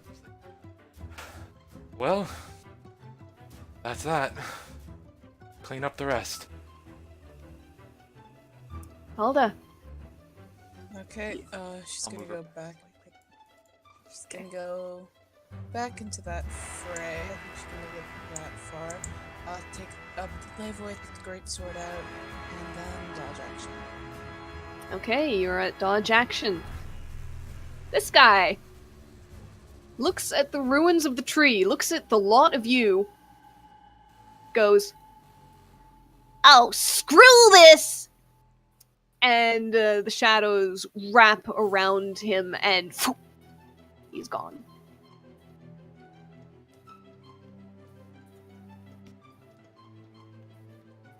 So, and the water kind of scatters around him briefly, and he's out of sight. Wherever he is, he's gone. Kane. Alright. Kane is just doing it. He's gonna take his longbow out, punch the switch, just start shooting the vine blade.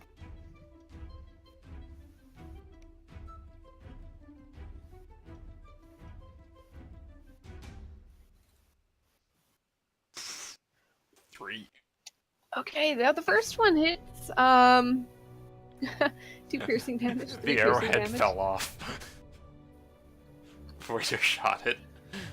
And it's got to do a wisdom saving throw or be frightened. So let's go ahead and Going off try the that. side of his head Nope, and it's not scared. scared. No, it's not scared. scared. At all.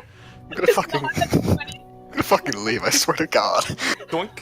Really? Yeah, express. Okay, And, no, it's like walking away. Yep. Fucking game.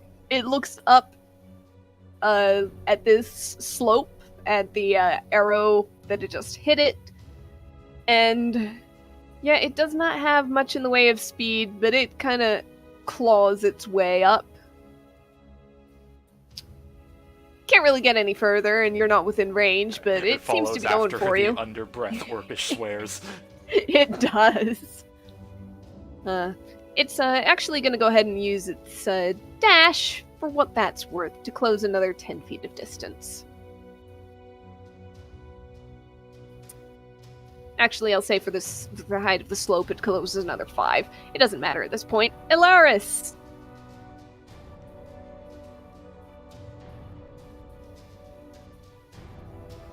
What would you like to do? Gonna move to where I can see the vine blight here.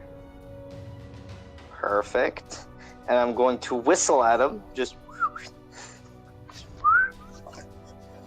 to try and get his attention, and then I'm going to shoot it in the face. Alright. It looks over its shoulder at the whistle, kind of slowly. It's a lurching thing, but Yeah, and when it locks eyes, I wanna by all take means a couple fire. shots at it. Yeah. Hit.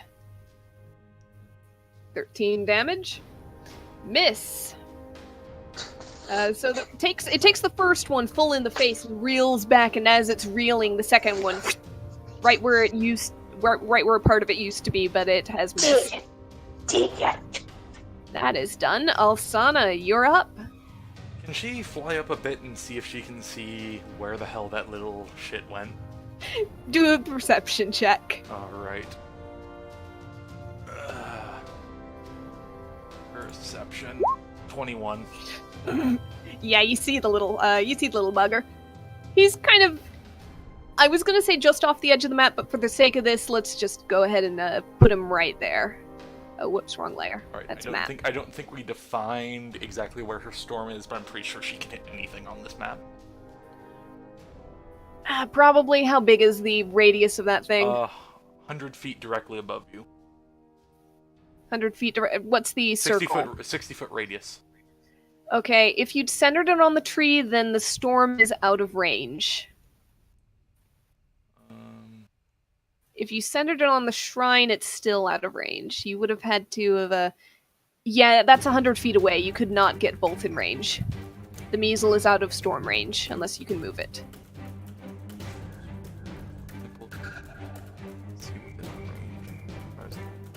That point. No, it's within my range, which is 120 feet.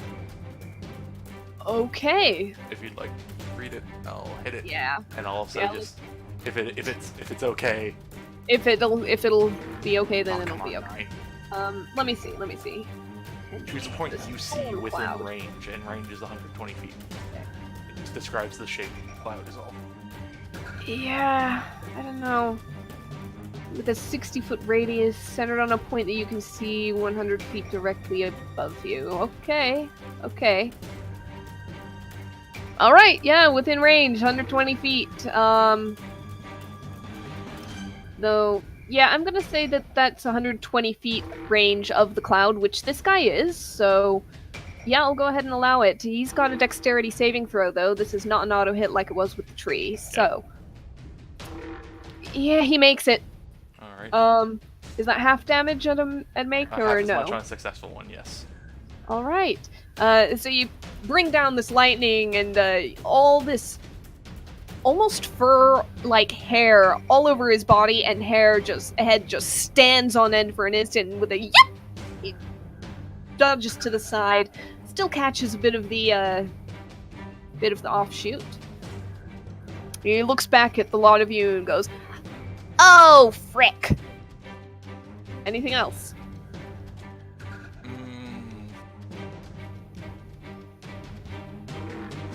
Just gonna look over.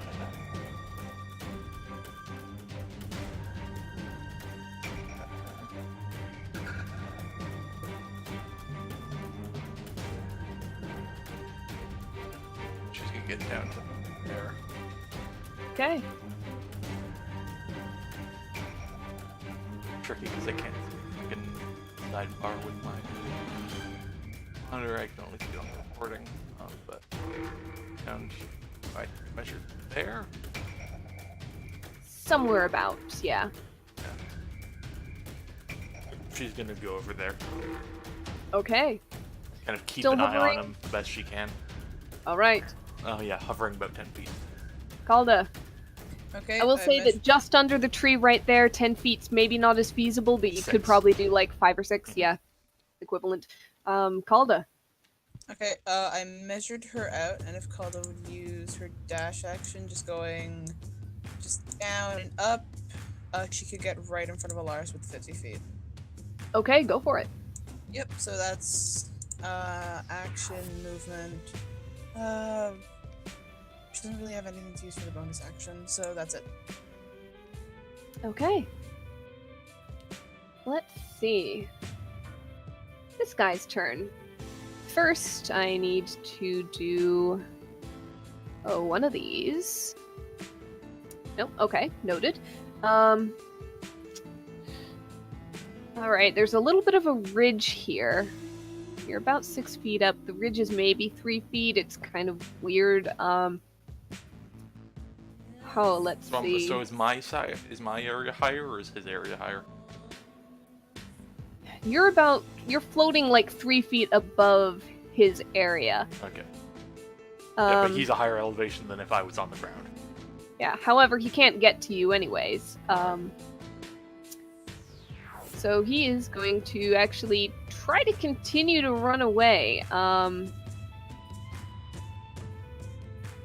he hides and then scoots Passive like a is good. 17. Yep. Hides and scoots a good 60 feet. He's like 40 feet off map. I didn't plan for this. We can just keep the numbers.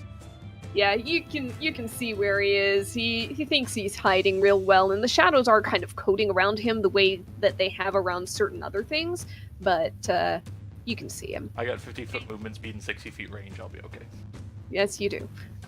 He is out of the reach of your thundercloud, though, by this now point. I know. So, Kane, you're up. Alright, Kane doesn't know where they are because stealth 15. So instead he's just gonna walk back up this blight, just take out the sword again and just be like, why won't you guys just fuck off? Okay. It hits, and you take it apart with the one swing. Does he see the blight by chance if he makes a perception check with his second attack? Does he see what? Sorry, not the blight, the Needzel. The critter?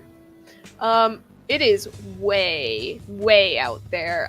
You've got, it is dim light. It's about 150 feet away from you. You ain't got no barbarian eagle eyes. Yeah, it's hiding in the shadows. If you were closer, I would say possibly. At that's this fine. distance, with the hills and ridges, I'm gonna say no. Okay, I guess that's it for Kane. Alright. Viney is gone. Ilaris. Things seem pretty clear. Alsana seems to be chasing something. Just However, shoot at the tree more, I guess. alright, you empty another couple of shots into the broken, tattered stump. Of note, the writhing shadows that had filled the interior are now gone. The tree does seem to be smoking slightly, but you're not sure if that's a remnant of magic or just because it got exploded by lightning a few seconds ago. Fire a couple more shots just to be. Alright. You fire. It hit. They sink easily into the bark. Kind of breaks off a few more pieces. You get wood chips flying. Alsana. She's going to fly. I'm not gonna move her Yeah. because this might make or break it. But to fly 50 feet. Yep. See, He's like 40 feet away, maybe 45. All right, and going to. She'll throw an ice knife at him. Okay. For fun, and I want him really dead. Second level. Okay. Let's have it. 23 to hit. That hits 4 piercing damage. Okay. You know what? I've got it. Smoke him if you got him. Harvest Scythe 1d10 on the piercing. Give me the 1d10. I will do the dexterity saving throw. It makes the save. Unfortunately, it dodges the shattering of Six the and knife. six. It's still up and still moving. Calda, is there anything you'd like to do while Alsana is chasing this thing down? Calda can't reach that thing. Yeah, no. Is there anything you want to do in the meantime while we wrap this up with Alsana and this guy? Let's use the last 11 lay on hands on herself just to get her back up to full. Alright, sounds good. Alaris little did guy. not take any damage in that fight. Lucky you. Okay, he's still on foot and hoofing it. He did have to dodge that last time. He's gonna...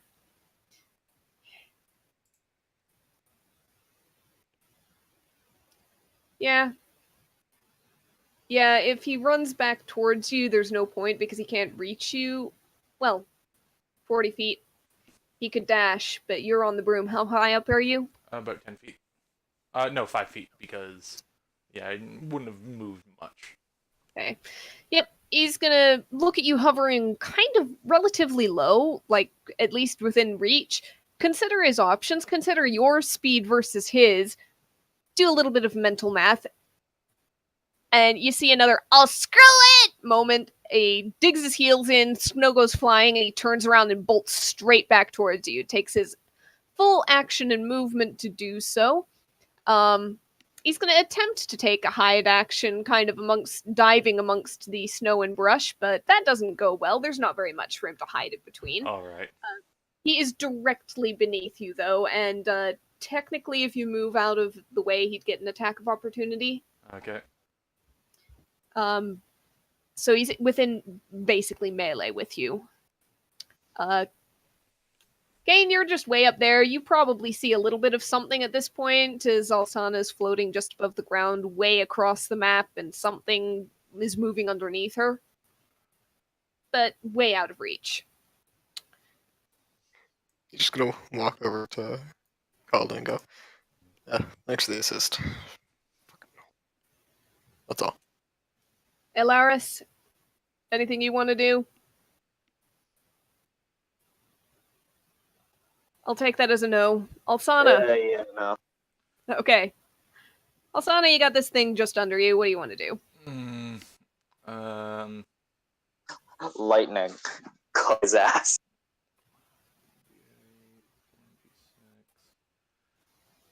She's gonna just like hold up her hand, ball of fire, and just like almost like pour it onto him. Okay. Give me your spell thing. Technically a ranged spell attack, so disadvantage because of something within melee. So roll that d20 again and see if you get lower than d20 plus, what is that, 7? Yep. Alright, yeah, you still hit. 15 fire damage. That hurts. He's still up. Yep, he's still up. You hear the shriek. And this little screech. Just, you can't just leave us alone! Came through and you shut the door! I'm gonna drag you off that broom! Anything else? That'll be her turn. Are we going to play the rest of this out? It might try to do something. Alright. Alaris is gonna use Pearl of Power in the meantime. Yep, okay. Roll nothing but 4s on this. Alright. With very few other options, it's gonna attempt to attack you. That's a 23 to hit. Yeah, 8 that hits. bludgeoning damage. So yeah, at the moment you're grappled. Your movement is 0, so is it. Kane, you're just kind of watching this play out, probably. Alsana, what would you Can like he to just do? like sigh and try to do a Hail Mary? Just a longbow shot. Sure. It is there is grappling going on, so it might be a bit difficult, but sure. Out of range I'll anyway, so allow just it. double disadvantage. Single disadvantage, go for it.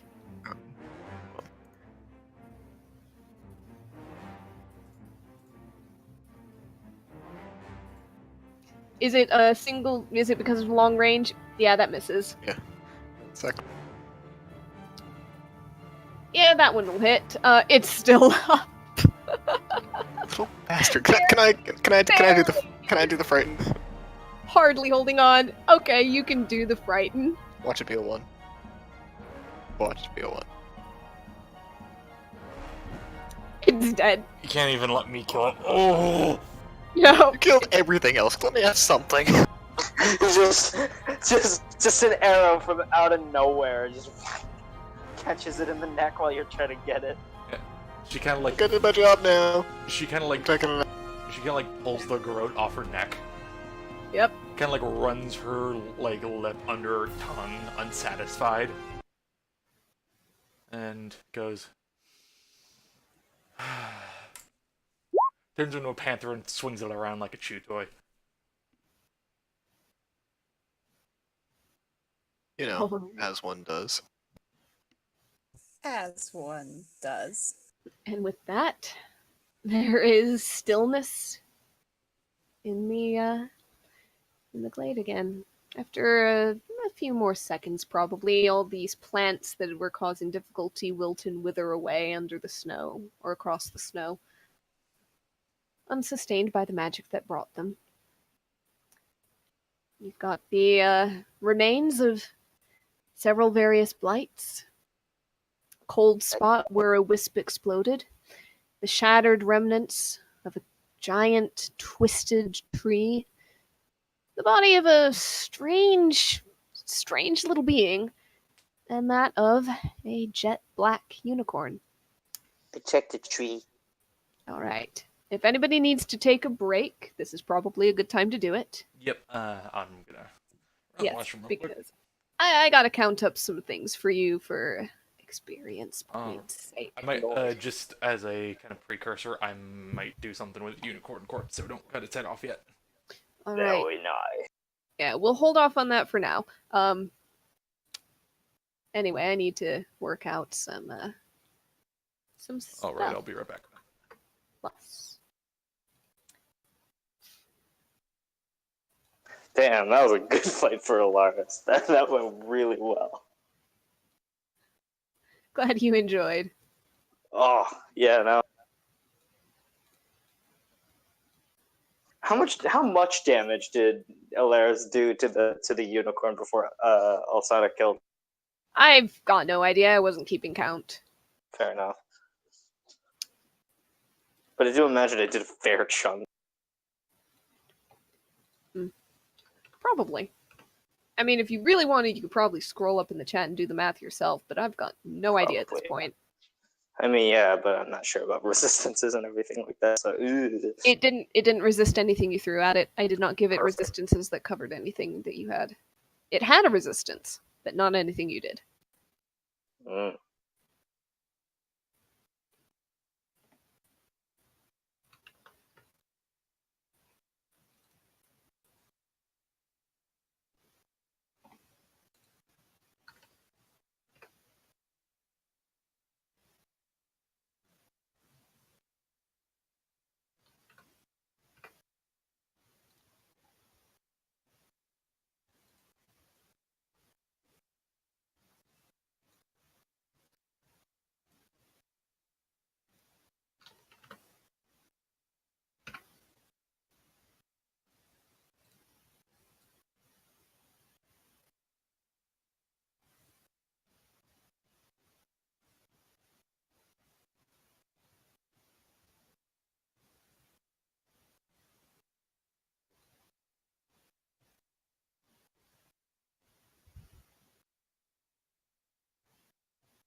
Man, I did shit all that fight. Yep. It's okay though. You got healed and you're alive. You Yeah, absorbed a great deal of damage. I took Yeah, you got Put it I that took way. one turn worth of damage. It was a great deal of damage all at once. Oh, I know. I'm aware. Yeah, that unicorn was kind of built to have some nasty things. I wish it had lasted a little bit longer so I could have done more stuff with it, but it was fine. I miss being a spellcaster. Oof. It makes Not this having that much fun with martial classes. I keep expecting myself to be able to tank more than I can. I mean, you're no barbarian, so it's just like, but you've got a D10, so it's like, you're doing okay. Yeah, like I get like 12 HP per level. Sorry, like 8 each level. Like that's more than most. I think anyone in the party except for maybe Calder gets. What's your constitution? Sorry, What's your constitution mod? +2. Okay, we get the same amount. Yeah.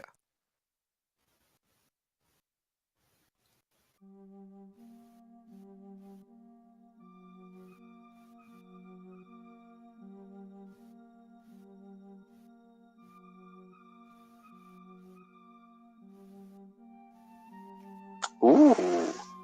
Yep, I've written Too fast. the experience points everybody gets down in the general chat that is already divided amongst the 4 of you. Yeah, you took down a lot of stuff. Yeah. Hello. You've got your experience written in the Discord chat. Alrighty. So go ahead and take a moment and add that in as you guys are poking around just for Spicy. the fight. 12,050. Now. Yeah. Not 12,050. 1,250. My bad. And a precise 10,000. Nice. Okay. What does everybody want to do with this area as everything Checking is the settled tree. into calm? Alright, what do you want to check the tree for? I'm gonna reach my hand to the place that had like that opening in it. Okay. Just kind of feeling around in there, or? Yeah, a little bit. Yeah. The tree itself is like basically torn open to the point where you've got a ragged, it's almost an exaggeration to call it a stump because it is completely hollow on the inside. So you've got this ragged ring of wood, absolutely torn, tattered, broken, splinters poking up every which way, and just a bunch of roots underneath it. So you can reach into like the central portion. The split that I was describing before is completely obliterated. There's no sign of that anymore unless it's maybe a wider crack or divot kind of towards the front of the tree facing the shrine. Reach your hand in and wave it around in the air. You don't really feel anything. Stuff feels just unsettling in general. Something about the silence of the forest still, even here in this shrine, the only sound is the soft trickle of water running down the rock and into the pool, and even that is hardly audible.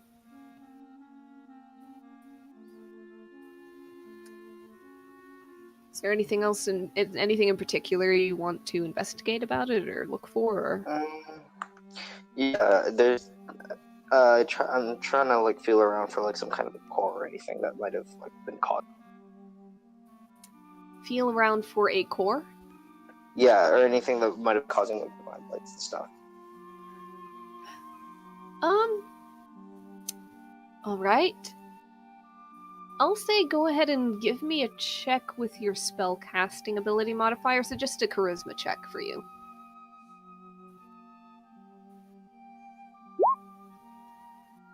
Shouldn't be a disadvantage. What is it meant to be there? Nope, it's still a 6. You're feeling around and you don't know. If it was coming from the shadowy stuff, that seems to be gone. Okay. if it was coming from some kind of like seed or other, you're not coming Yeah, across we anything but wood. Alsana for this. Okay. Alaris doesn't know too much about this tree, but Alsana seems to know a I lot. think at the moment Alsana is by the unicorn's corpse, aren't Yep. you? She is currently set on the ground with her legs crossed, and the head of the unicorn is rested on her lap. Okay. It's enormous, it's heavy, it's got a long spiraling horn.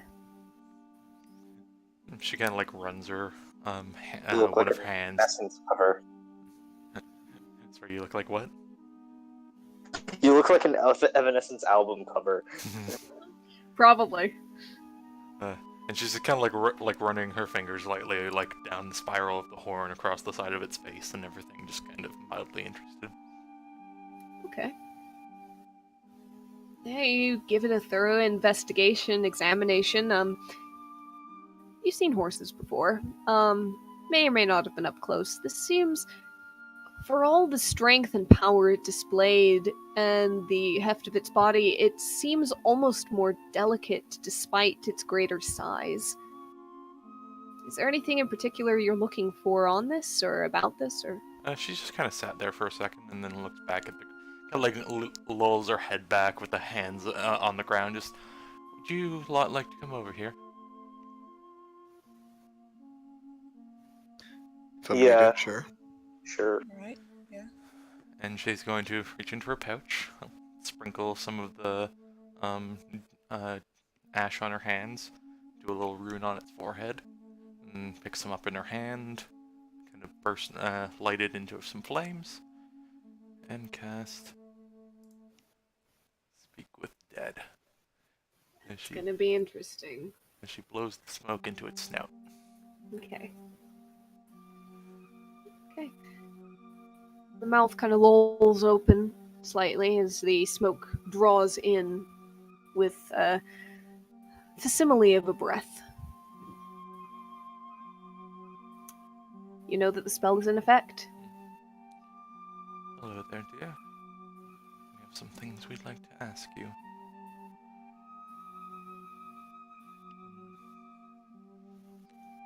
Okay.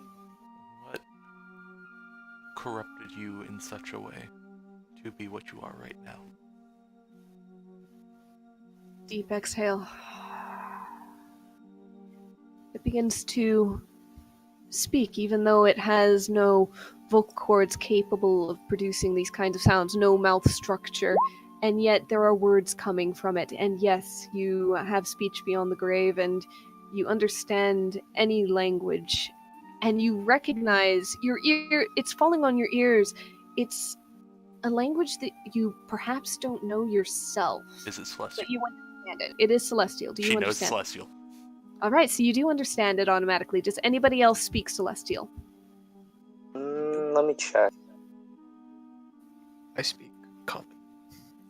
Speak common and halfling. Because I might, just don't know what I put on for Alaris. I might have put Celestial just for shits and gigs. It's just I'm having a hard time opening my sheet because Roll20 being a dumb. Alsana will recount everything to them regardless. Yeah, it doesn't matter too much. It's mostly for, like, flavor and interest. For those who don't speak celestial, you hear this lilting language come out. For those who do, and as Alsana recounts, you asked what corrupted it, what made it what it is. And it says, power of the dark, from beyond the plane, shadows, the seed. It burrowed deep, it touched the pool, and me.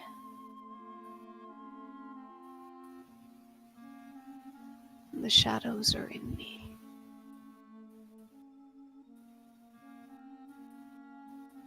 And they spread from me, and from the tree, and the pool. She kind of like looks back towards it, and then kind of looks back to the unicorn.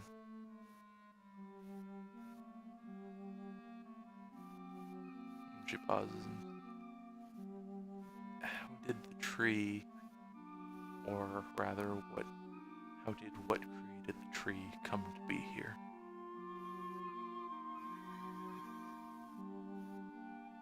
The walls weaken. The era changes. Things slip and tear more easily in these times. It has always been so, and this time it was here. A tear, a seed fell through. It took, it grew. All things grow with me, and that grew as well as any.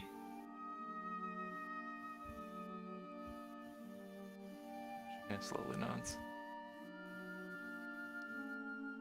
Can you describe the last person or people that visited this shrine before us? Small. Smaller than you. Smaller than your small one. A bow on her shoulder. An owl at her side. She came. She saw. She fled. No more.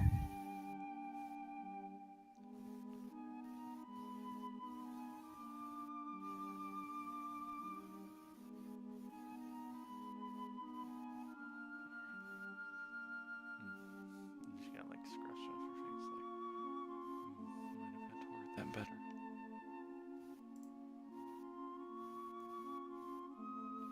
Can you describe the last person who gained power from this shrine on the turn of the month?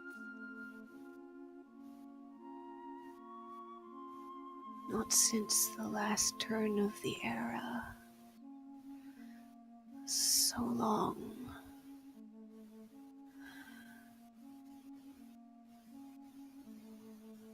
It was...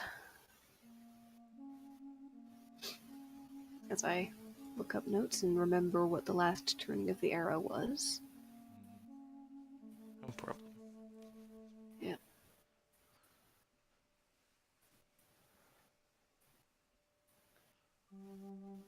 It was...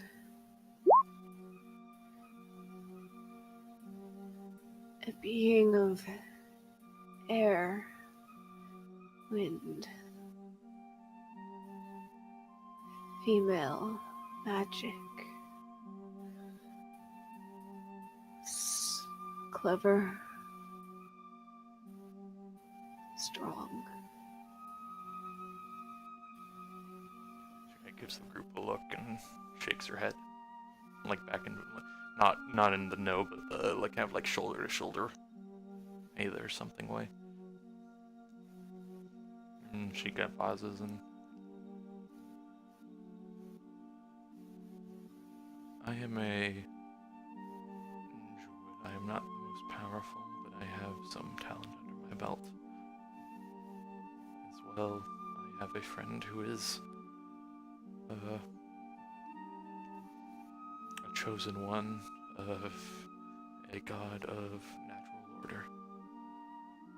What is the best way for us to restore this forest to its former glory, including the pool and the shrine? Restore it. Withered plants regrow, replace. Last rites. And my horn. Take it. Dip it in the water. Let it go. And the magic will cleanse. With that, I believe yours was your fifth question. Yep. She just kind of like runs the hand through the mane. It's like, thank you. You may rest. And the smoke exhales from the slack mouth, and it drops a little more heavily onto your lap.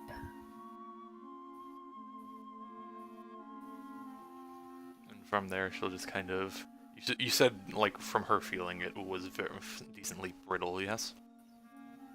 Not brittle, the horn. The horn is relatively solid. It's the unicorn itself, in form, in its bone structure, is almost more delicate than you might expect from the sheer size and strength Okay.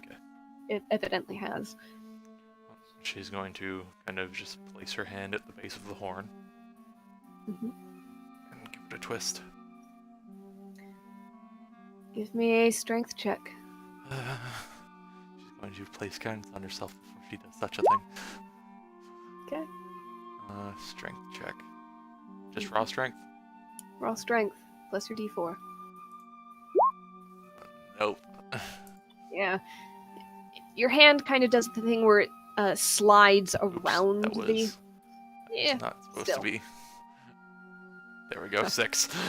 Yeah, your hand does a thing where it slides around what you're trying to twist, or it's like trying to unscrew that jar that's gotten sealed too tight in the fridge, and the condensation is making your hand go. It's gone. It's going nowhere. Calda. I got it, dear. Calda's gonna try and twist the horn up. Is that what she's trying to do? Break it off, basically. Okay, yeah. Calda will try it out. All right, try to break it. At the base, Strength if she can. Okay, strength check. Cool. She'll give guidance. Wow. I Yeah, said it before it I'll- clicked. Yep. Go ahead and do your 1d4. 9. Same kind of thing. You're trying to do the twisting motion, and your hand is just kind of twisting up the ridges around the spiral horn. I assume Kane sees this, right? Oh yeah, everybody is gathered around. You all see Sounds like- this. Why are you doing that with your hand? Do you want me to take Knife. a crack at it? Use the magic blade thing. See if that'll work. Yeah. He's Asana just kind of like holds the head up slightly. Asana, do you want me to preserve the head as much as possible, or do you not care? Yes. Alright, Didn't you hear burial rites? just making sure. He's gonna basically take the edge of Sword of Thorns and place it against the base of the horn. And then take out his warhammer and just basically gonna chisel it that way. Okay, a little awkward given the tools you're trying to use, so it's not going to be an attack roll. And it's not really strength.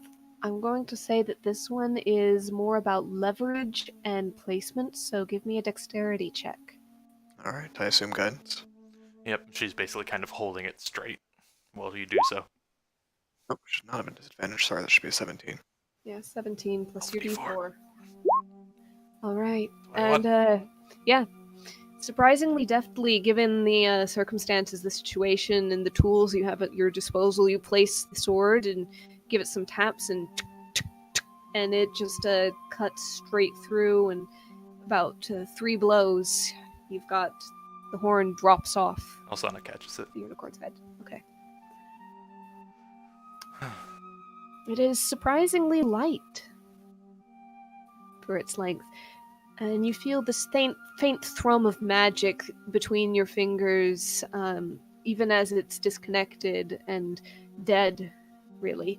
But the magic feels wrong. It feels the way that a fever does, in a sense.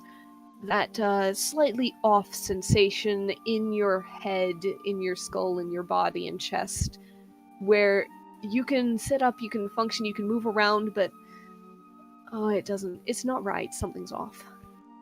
She's just going to kind of like hold it in her hand tight. Just try lesser restoration on it. Okay. It lessens the feeling somewhat, but it doesn't clear it completely. It seems like it would perhaps take a little bit more power.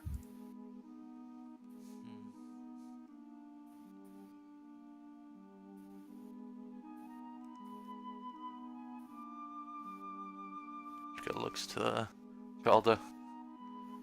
You have much in the way of cleansing about you? The most I have is a healing spell. I'm not really priestly. Same situation with the gnome.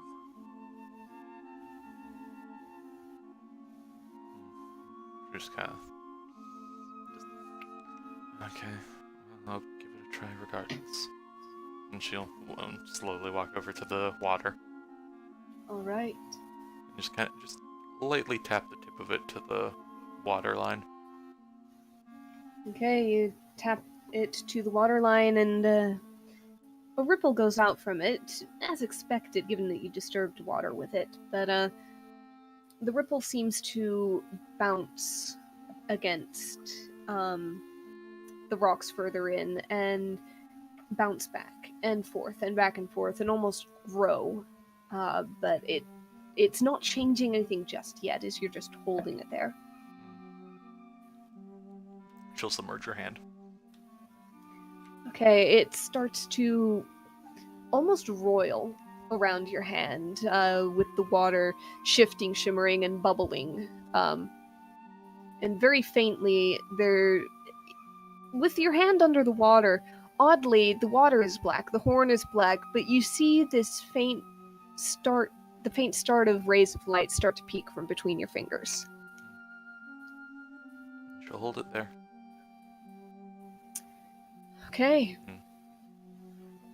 And you do so, you hold it, and slowly, very slowly, the light starts to grow, and it starts to actually seep through the water. And it seems almost that the water is fighting against the horn, and the horn against the water, and it's starting to dance and slop up the slope down into the pool, up against your knees, drenching the bottom of your dress, up your arm, wetting your sleeve. It takes several long seconds, nearly a minute, of you sitting here holding the horn under the water. But slowly, white begins to peek out through the black in your hand, and the water in the pool begins to spread from that point into a shimmering blue, pale, almost throwing off light of its own. It fights its way across the pool, up the trickle from the stone, and eventually seems to have washed clean. She'll kind of slowly raise up the horn to see what it looks like now. Right, you do so. It's pale. Seems to be almost a pale gold, not quite white. Just off to the side of that. What does she know about unicorns and unicorn horns? I would say this would probably be either religion or probably more religion, given certain things. Guidance. By all means. Religion. Of course! You know everything. Give me your D4. Give me your freaking number 29. Oh, heck. Well, you know that unicorns are technically celestial creatures. They tend to live in forests that are heavily magical or known for being enchanted in some way or another, often by their very presence. You know that there are stories everywhere of the horns having a magical touch that can heal sick and injured. It allows good-hearted creatures to enter woods to hunt or gather food. It always fights against evil. They are divine guardians that protect sacred places. Very often their lairs, the places they call home, are very, very beneficial, especially towards beings or creatures that are aligned towards good. You get the feeling that, though in this case, something definitely got all twisted up when the unicorn did. Given just the general malevolence you have felt in this area, in this forest. You have heard with that religion roll, you've probably read a number of accounts of various champions, paragons nearly, of good and righteousness and fighting against darkness and death and evil forces that sometimes will actually develop a bond with a unicorn, and the unicorn would serve as that champion's mount, as long as their cause remained good. You know, it's capable of magic innately. You know that though it couldn't speak, it could understand languages extremely well, certain ones, and it could speak telepathically, at least impart meanings in that way. You know that normally they would be capable of a great deal of magic. The attack you saw from this thing's horn that brought down Cain, that almost not quite siphoned life out of him, but was sickening in its ability. It seemed to be as much a corruption of the unicorn's healing abilities as the unicorn seemed to be corrupted itself. You also know, given that, that the unicorn's horn is the focus of its power. It is divine magic. And it's, if powdered, it can be worked into potions or components or scroll inks, or it can just be made into a wand that channels powerful magic. And if made into a weapon, it can strike with divine force, perhaps radiant. This is an extremely rare, extremely powerful artifact that you have in your hand. Normally, any creature that takes a role slaying a unicorn is very likely, almost inevitably, going to become target of retribution. Given the circumstances, though, you might hope otherwise. She kind of like rolls the inner fingers. I guess I have a lot to look up to live up to then. And she kind of like drudges out of the water and walks back over to the body. Mm-hmm. And she's gonna try to tap the horn to the body, see if she can't clean it, basically. Okay.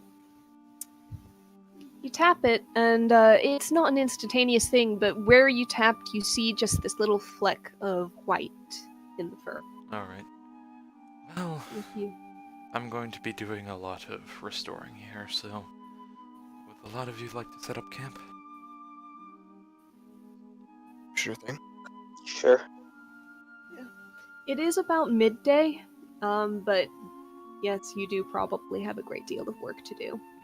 So, you're able to set up camp, some tents, clear some space for a fire. The twig light remains look very flammable and very usable as kindling, potentially. The others probably a bit too green. So, what are you gonna go about doing to clear things up? She's first going to return the unicorn to its proper coloration. Yep. And as the others set up camp, you hold the horn against its hide. Slowly, it begins to turn white with golden mane and tail and tufts of fur around its hooves. You see its eyes still cracked slightly open and glimmering dull black and red. She puts those down and then puts it to the forehead again. Alright, the horn does not affix itself to the forehead. Oh if no, that's she's what not you were trying. looking Yeah, for, no, so- no, she's just Okay. kind of holding the tip of it to it just to get those eyes and everything. Slowly they kind of turn, you closed them so you can't quite tell, but they do turn gray beneath the lids. And after another good minute or so, perhaps a bit longer, the unicorn lies there, pristine, pale in the snow, seemingly restored to itself. I know where it needs to go. And she kind of calls over, Kane, dig a hole right behind where the tree used to be. How big, how deep? And she kind of like looks over, like still with the kind of unicorn right beside her, and just points to it, this big. If you got any way to heat the ground to be appreciated, Lara still got the shovel. Assuming He Lara's likely is. does. Yeah, she's He gonna didn't- look over he- Lara's, like take it off his belt and walk away. Yeah. And she's going to just kind of leave it there, walk over to Calda. Maybe some. Here, I'll write it out. And she'll just take a quick piece of paper and just jot down some basic prayers in Celestial. Okay. I'll learn how to sound those words out. Thank you. Pronunciation isn't the most important, it's the intent. All right. Although, don't say it too poorly. And she kind of gives her a tap on the head and walks over and lights up a flame. Both burns the remains of the tree and warms up the ground around it. All right.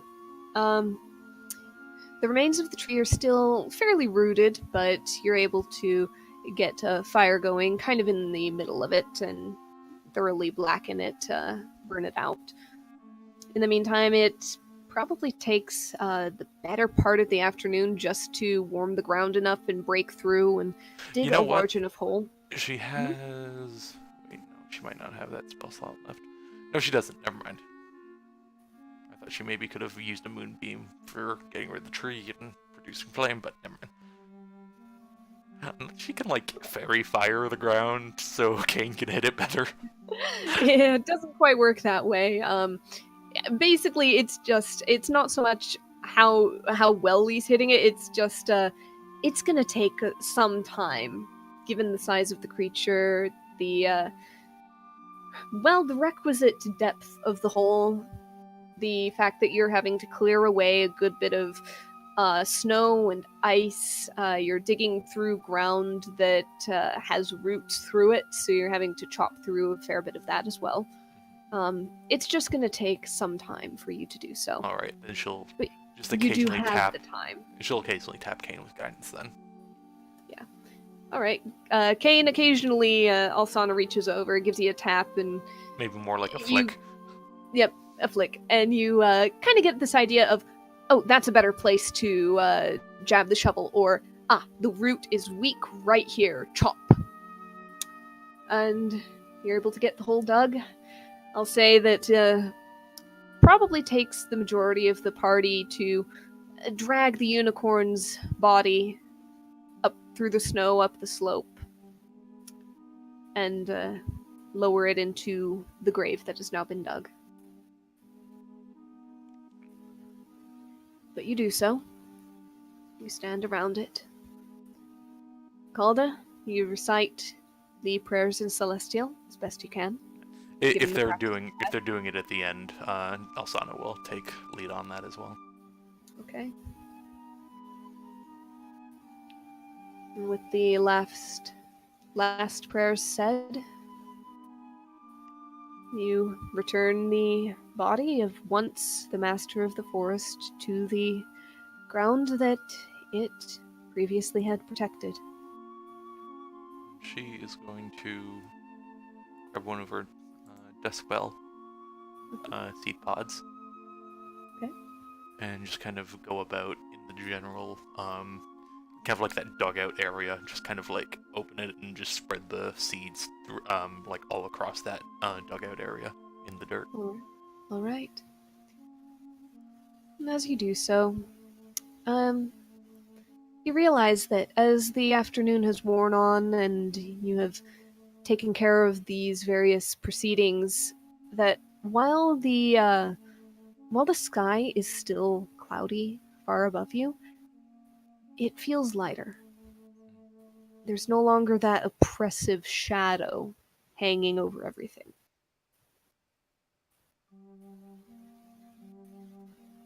A light wind stirs some of the branches. The soft sound and the rattle of them striking against each other. It doesn't feel so cloyingly silent anymore, though again it is winter and muffled. It's a calmer, more peaceful feel.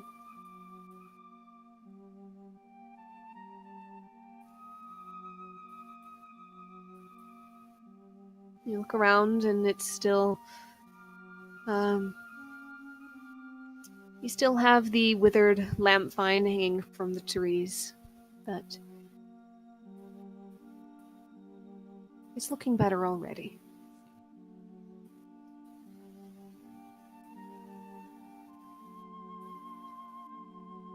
And with that, you go ahead and you stay the night. Wake up the next morning, refreshed. Long And rest. it's lighter still, yeah. Some of the clouds have broken up. There are actually beams of sunlight falling down into the forest. They cast their shadows through the branches of the trees above. But they also dance and sparkle off of the snowdrifts, where they lie still undisturbed, and even through the areas where they were churned up and dirtied by the fight. So, is there anything else that you would like to do with the coming days, as the moon is just barely reaching its waning half between full and new? And how long is it until the turnover is? A decent while, right? A decent while. You're waiting for the next full moon, and it's not even halfway there yet. You've got approximately 3 weeks and a couple of days change. Right. Probably head back. But no. Alsana's going to basically ask to stay back. Okay. You are our best form of guidance through, but okay. I believe Alaris is as well. You've made it through here. He'd know the way back once you simply follow the path you went. I'd imagine so, yeah. More importantly, I need to take time for things.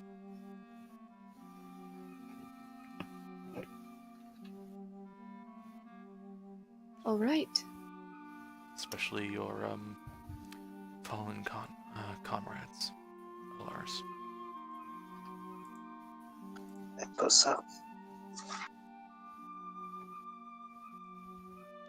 So, to start the day, she's going to be casting 8-hour plant growth, like in the grove. Okay. That takes up the majority of the day.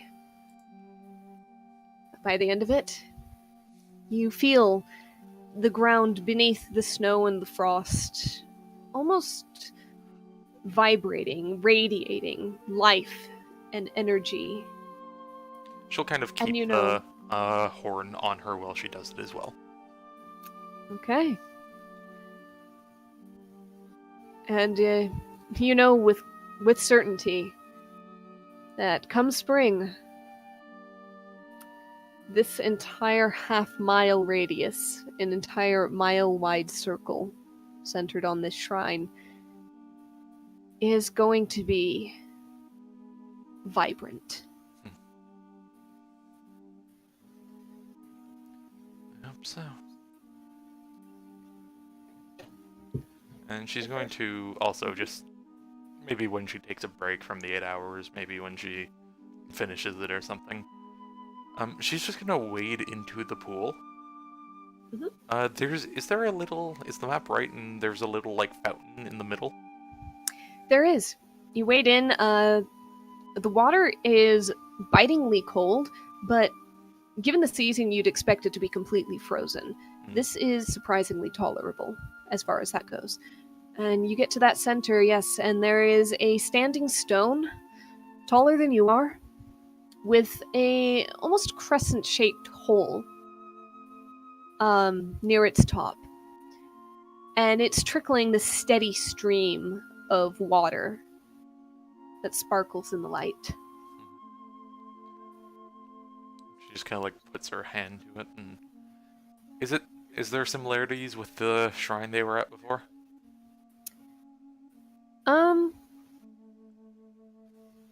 Go ahead and roll a wisdom check. Guidance. Yeah. Wisdom. And you're just happy I didn't get another 20. 10. 10. It was going to be relatively easy as far as that goes, so 10 makes it. Aside from the obvious, it also seems to involve water. You don't know if that's a running trend or just coincidence. No pun intended. Yeah. You kind of close your eyes and try to get a sense of things. And you think that there's definitely some kind of similarity. There's something beneath this. You can't quite grasp it, though.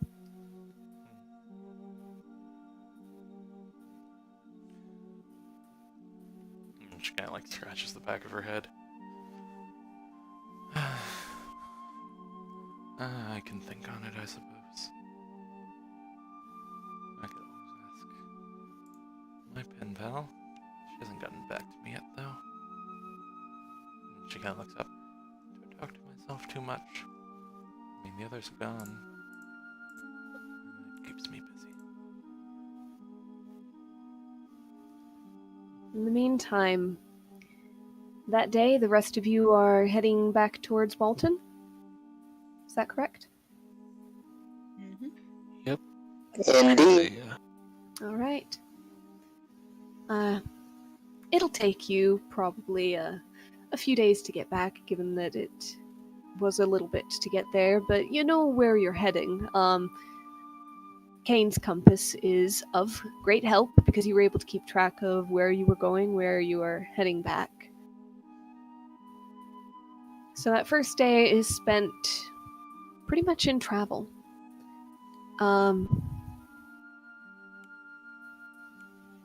Let's see if anybody gets lost. Someone can roll a survival check.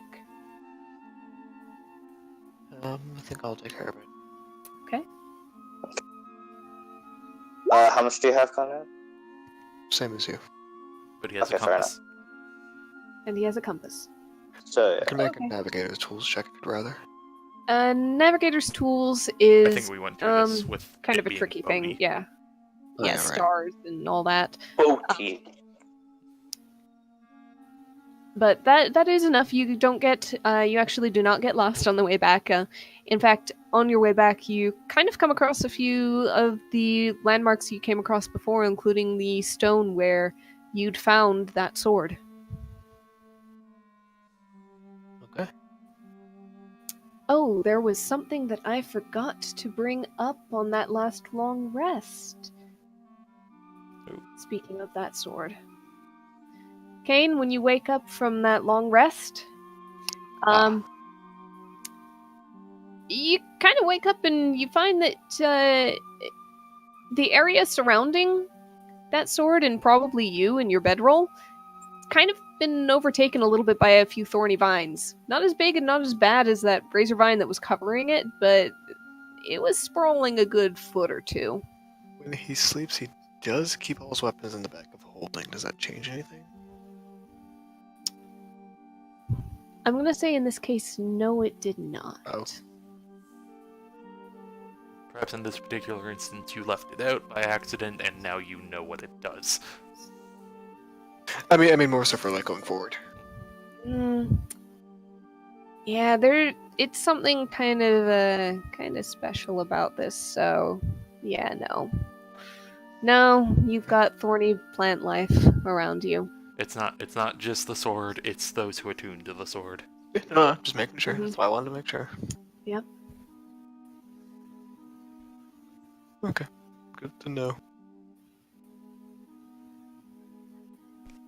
And yes, you you guys have to camp for the night. Of note, if you left one tent with Alsana, then you guys have one tent with yourselves.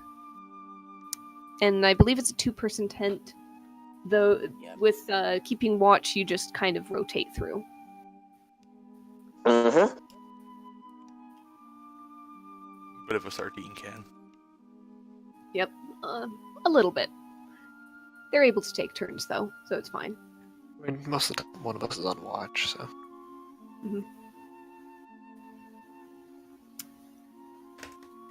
All right. On the next day, Kane, again, you wake up with thorny vines surrounding you. Your bedroll, your equipment. Also a pseudo dragon. Well, No pseudo dragon at all. Am I in a red dress, though? No. debatable. That's a shame. That's up to you. Okay, I'm gonna Um, make that note for later. I'd say on that second day, go ahead and give me one more survival check, though we're getting into familiar area for Ilaris, so he would have advantage if he'd like to make it. Are we getting into familiar territory? Give me a sec. You are. There's Yes, So, I yeah. just said that. Yep. Okay. So then I'll make the survival check then. I have advantage. Okay. I'm sorry, just you're getting into familiar area. Are we getting into familiar area?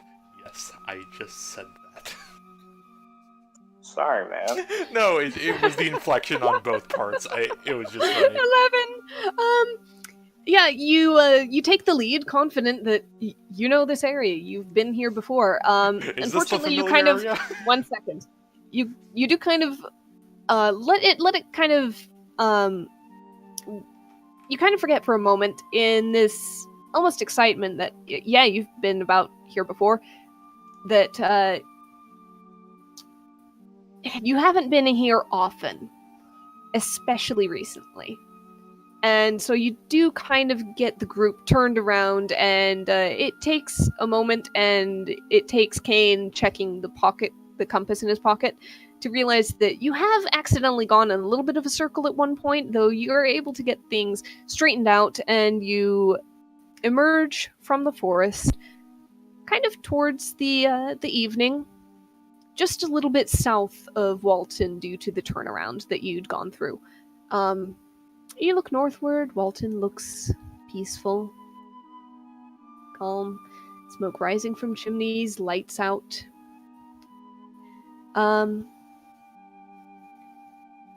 However, at the same time, Alsana, on this day, in the morning, a pigeon comes flying into the forest, dives down, and lands in front of you with a letter tied to its leg. I have copied it into your chat, so you may read it. In the meantime, Alsana just kind of like looks behind her. If you like, kind of like beckon the pigeon over. Are you just beckoning the pigeon? Yeah, basically. It's fairly tame. Go ahead and try an animal handling check. Going to guidance herself, like always. Good habit to get into. 13 plus 4. Yeah, 14. It's good enough. It's tame. It's been handled before, so yeah, you can beckon the pigeon. It kind of does a little hop hop, cock its head, bob around. She kind of like puts her finger or her hand out for it to hop on. Oh. Flap, flap, flap, flap. Flutters up onto your finger, your hand. Perches there. Back pocket, goes in the back, hands it a piece of cracker. It takes it very happily. She kind of like looks over her shoulder one more time. little smooch on the head. Thank you so much, and lets it go. Okay. It coos, and unperturbed by the little smooch on the head, it flies off. She kind of yells after, if you have any family looking to move somewhere, new residence open here. It keeps flying. But you have a letter in your hand, and a day to use, as you will.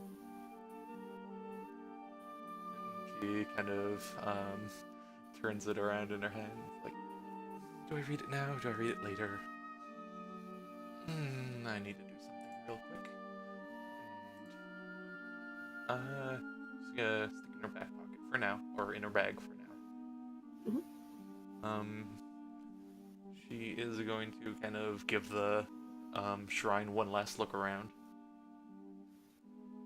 Be happy with it, like, try to take her, she'll hop on her broom and float up as high as she can to basically commit the surrounding area of the top of the trees to mental memory. Okay. And then float back down, breathe in, and, at least for a little bit, just turn into a panther again and kind of go dashing off into the forest. Okay. Dashing through the snow. Yeah, go ahead and try a survival check for just getting lost or not. Alright. Does the being a panther help with anything? I'll say it might lower the DC a little bit because do panthers have keen senses? Yes. Yeah, you can kind of get a sense of where your party went, so. I guess I can't really do guidance, but... Nope. Right. Survival. 9. Yeah. You're busy dashing. She You do stops lose to have a track bit of of things fun. for a little bit, but yes, you stop to have a little bit of fun, and it might take you a little bit of extra time to get out of the woods. Alright. You, I guess as a small point, at least, she's going to make an effort to head back to that place they found the sword. okay. Do Even one if more she- survival. Yeah, even if she can't. And Panther doesn't last that long. Okay, 2 So, hours, so yeah. Yep, so she'll just be on broom. Guidance. Survival 14. It's a very different vantage point on being on the broom versus on four paws running through snow. 18. You get a much better sense of where you were, where you are, what the heck is going on, and you manage to get yourself back on track, and you do find the area where the stone was. And she kind of stops down. Still not used to that whole four-leg thing. It's really distracting. And she's going to walk over, and the bodies are still out. Yeah. Yeah. Just sad little piles of bones. She's going to. I can't really dig much, but actually, hold on. Let me check. She might be with a wild shape into something.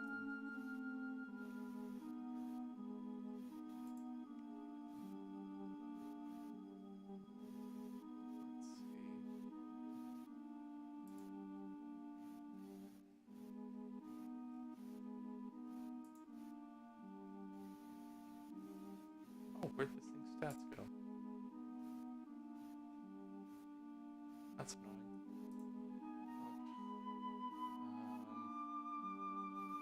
annoying. In that case, yeah, she's just going to basically take the time to, instead of like outright digging in the snow and burying them, she's going to kind of float up and cut branches off the trees, the more evergreen, and just kind of lay them on top. All right. Basic prayer rites, give that a go. Okay. And as well, how many skeletons were there? 3? There were 5. 5. Alright. Some of them are close enough together. She might just transfer this one over here over to beside this one. Yeah. Again, just very very gently, bone by bone. And she's, just kind of lay them on top, funeral rites, and she'll kind of in the ground under them, just kind of dig a bit, and drop some lamp vine seeds under them. Okay. So, three of them, two, and one. Okay. And Sure thing. then, depending on how much time she has, she might stay up a bit for it. She's going to do the 8-hour plant growth once more. Okay, between running lost for a little bit, finding this place, doing that, it is going to, keep you up pretty late. And so the moon is fully out. There are stars glittering down between gaps in the clouds. It was pretty nice the last couple of days, actually. By the time you're able to as well, just to check weather for All right. a few days. Yeah, it's doesn't look like there's any snow or precipitation. Occasionally broken clouds, sometimes sun. All right. But yes, as you finish up 8 hours of plant growth long term in this clearing, If she can, it does say you can exclude the areas from being affected. Yeah. She's going to exclude the razor vines ground. okay, But she will focus in the middle where she planted that lamp vine in the middle as well. okay, sure thing. Yeah, you can spot it out as you choose. As Elsana is working on that, the other three have reached Walton. You are welcomed very enthusiastically by the townspeople. There's some excitement. Some of it is a little bit muted. Mostly people just seem happy that you went into the woods and you came back alive. Ilaris, you are all but tackled by Aurora, and Gage is slammed into your leg and gripping on. And they do take note, the people of the town, that you seem to be down one, and so at first there is a fair bit of, oh no, what happened? I am so sorry, what happened? Don't worry, she's the crazy one. Uh-huh.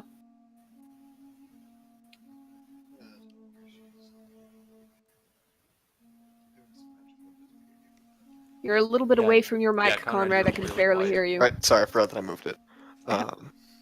She's doing some magical investigation of the area. From what we can tell, it's cleared. I assume the forest will revert itself to normal. At the very least, the lights will stop being produced, from what we can tell. The ones that exist probably aren't going to magically disappear, but they are now finite and much less likely to take large-scale attacks if they can avoid it.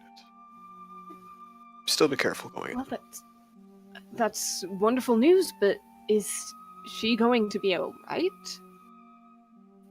She volunteered to stay. She has time to set up her own defenses and keep herself safe. And if not, she can always just fly in the air. Well, can't say I'd want to be in her shoes, but I guess that's her choice. Come on, let's get all of you inside and get you some supper. I will not say no to that. Kane and Caldy, you are taken to the inn, treated to some dinner. Ilaris, you have your own home, but you can spend some time with them just in company if you'd like.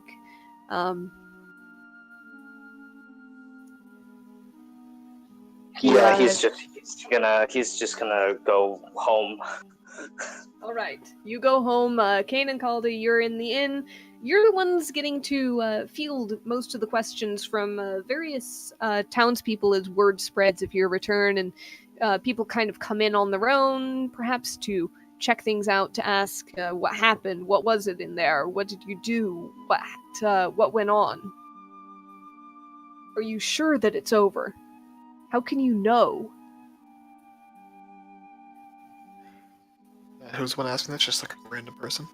Just in general, everybody is Okay. the questions are almost being asked over and over, some of them. Okay, so Meanwhile, Alaris just in the company of his Yep. family. Just, Yes. okay, just kind of sitting there. It's like, okay, I'll explain it as best I'm aware of it. I'm not the magical person here, but I imagine it's a bit of about the same level of knowledge of magic as you guys are. So from what I understand, there's some kind of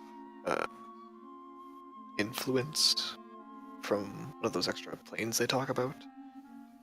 And that's like a negative influence, and it can bring life to the trees and stuff, and the trees are angry because it's negative influence. And because of that, they came out and attacked the people there. Gets a headache out in the middle of the forest for some reason. She's not sure why. It's probably the cold. Yeah, probably. What we can tell, there was a safe thing as the source. It was the leak of the negative influence. It's now been closed up as best we can. Alsana is doing her best to secure it, and I assume make sure the area doesn't continue what it was doing previously. But we're gonna go back in after we inform you guys what's going on. Take a look. Probably until the end of the month, like the time limit you gave. We're gonna keep working, get whatever we can that's in the area, and just do our best to improve things at the time we have. Yeah, the blight came out of the trees, but the tree that the blight was coming out of isn't alive. Or even was alive anymore, so fuck. So I guess it's done. And with that ringing endorsement Alsana, get back soon. of confidence, Alsana, you were slowed down a good bit by your various activities. It'll take you at least another couple of days. All right. Would it so- matter if she took to above the canopy? That might shave off one more day. All right. I'll say you get back like late on the 8th. When she gets back, she's going to float up to the watchtower Oh, right. stealthily as she can. Give me a stealth roll. Let me just drop everybody on the Walton map. 10 plus your guidance. 12. 12. Alright. Oh, To be fair, she doesn't make much noise. no, But she it might doesn't. be giggling while she does it. She might be. Cackling fucking witch.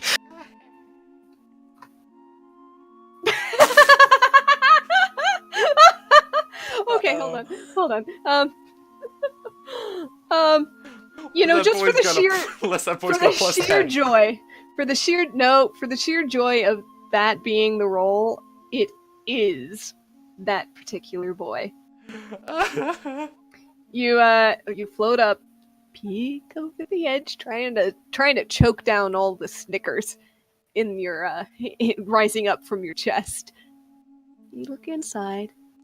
You see the same boy, same young man, kind of on the threshold between the two. He's sitting in the chair, slumped, hand cradled, cradling his cheek, leaning on his elbow against the short wall that keeps the area contained. Kind of just gazing off. You approached kind of from the south side. He's kind of gazing off that away.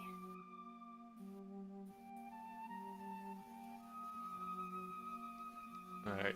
She's going to just point her finger He's got the dreamiest expression on his face. and right behind his head, Druid craft a loud crash. Oh. Oh my god, you're traumatizing this kid. Yep. All right. I don't think there's a single save he can make. There is nothing he can do to avoid the jump, the screech, and the tumble off the chair onto the wooden floor. This is the wrong music for this. Hold on a second. There's an amazing plan. Oh, I've got options.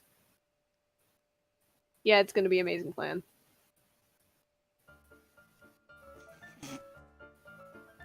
Happy? My goodness. He's on the ground. He's sputtering. You hear sound from kind of deeper within the inn. Daryl! Daryl, what's going on? She just like Clawing floats his- up. He's into the clawing view. his way up the divider, gets his arm over the ledge, looks up at you. Oh, my a bit sleepy on duty, aren't we? Where did you come from? Everybody said you were dead in the woods. I am. Oh my god. Oh god, he goes pale. You're gonna fucking traumatize this kid. I need to check something. You mean he holds it together. She's going to cast Fairy Fire on herself. She is Can you glowing. target yourself? A Can you 20-foot target cube. Bloody hell. A creature within the area she can choose to fail. Yep. She's Do you now angle glowing a it to bright purple. Oh god.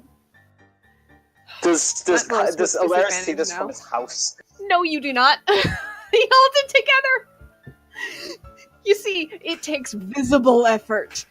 He gulps several breaths, tries to speak once or twice. But you're laughing too much. If you're a ghost, you got no business with me. I know how ghosts work. I've heard the stories.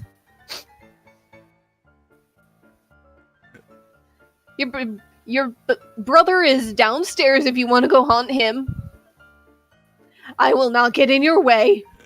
And he scoots slowly to the side so you've got a clear path down to the door and down the stairs. Oh, she's using so many spell slots on this, and I don't Oh, care. cool. She's going to conjure a. Wait, no, that's concentration. Never mind. By the way, Alaris, your house is too far away and on the wrong side of town. They are on the far side of Okay. this building. You've got no idea this is going on. She is going. Okay. She's going to transform into a panther. A glowing my- purple panther. Fucking god. Land in the room and slowly trot down the stairs. Yeah, at this point, hold on. One more. Just one more because you keep throwing things on. Yeah, Devin, hold you it together. goddamn madman. You can hear his knees knocking. He has Fucking got his back mad pressed lad. against the wall, but he keeps himself upright, his eyes on you. He makes no moves as you pad by glowing flares of purple fire. And as you head down the stairs, and the door settles shut behind you, you hear a "Oh God! Oh God! Oh God! Oh God!" And she snaps her fingers, and like it all kind of disperses. And she just walks Snap out. your paws. Yeah, snaps her paws. Are you still panther form going down the stairs? No, she dropped everything, Okay. I was gonna throw something at her. and she turns the corner and she shifts form. And the camera like goes over something, and it's it happened. I don't know. Low budget. Yes, exactly. Walks behind the corner and walks out. Panther walks into the corner. Elsa walks out of the corner. And walks down into the inn. Kane, Calda, you're at a table. I'd say it's about noontime. You were just finishing lunch. You look over. It's Alsana! Not coming in through the outside doors. Just kind of looks through and goes, and just lifts his bowl. Lunch. How did you get in? She can fly. Fly. She like kind of like snaps her fingers, and the broom like floats in through the front door.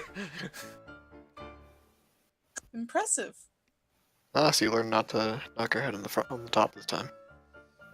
Just a bit. I did some cleanup, mainly the shrine and the location where we found your sword. I do intend to go back and visit the house, though. Also, I course. have a note back from the threshold. We were told to keep an eye out for sources of corruption and things like that, but it's a bit late. Nothing changed on their end.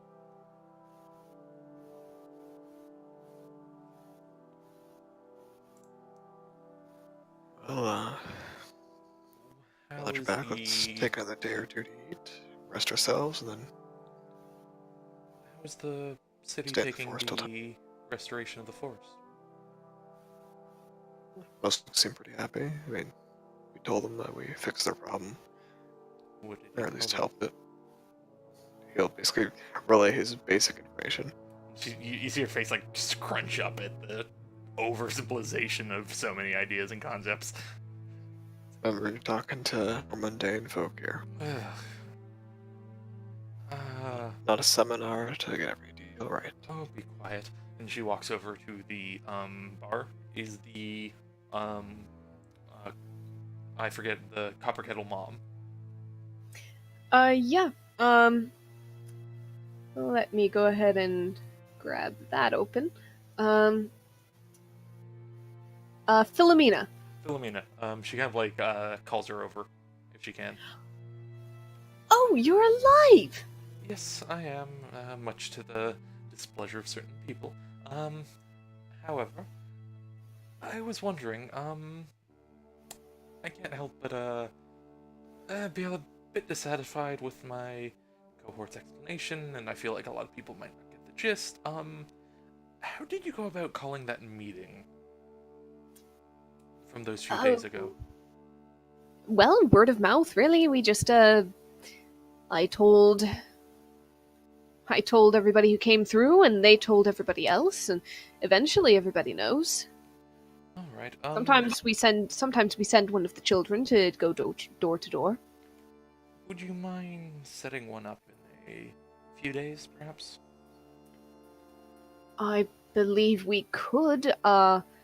Just a proper addressal, and well, given how things have changed, I'm guessing there's going to need to be different plans moving forward. Do you want specifically a few days? We still Whatever's observe. convenient. We still observe Miranday's rest usually, so Of course. I've Grande, kind of Grande relaxed. perhaps? Sure, I was out for a bit and, well, didn't really keep track of which day it was, so thank you for that as well. Well, 3 days. I'll see if I can round everybody up if it's really that important. We don't usually have outsiders call our meetings, but if you've fixed the forest, then Well, you've earned don't- something. I don't mean to call a meeting, I mean to ask Oh, don't you worry, if dear. one would be I'm- good, but- I'm calling the meeting for you. Okay, thank you. And she decided to go with the seminar anyways. All right. Given that it's getting fairly late, we're probably gonna call it about here, and just kind of either now or next time go over what you plan to do in the next month before it's time for the ritual. So we can just plan that outside of this session, so to speak, just kind of discuss, and if anything needs to be brought up in-game, then I will do so. Alright. Okay. Can I blanket statement Alsana gets into the business of people?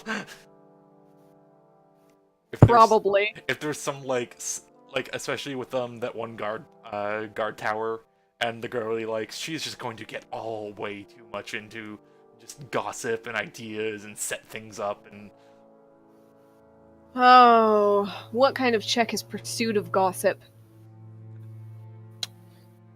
I'd say it's charisma because it's dealing with people and getting them to tell things that you want to know.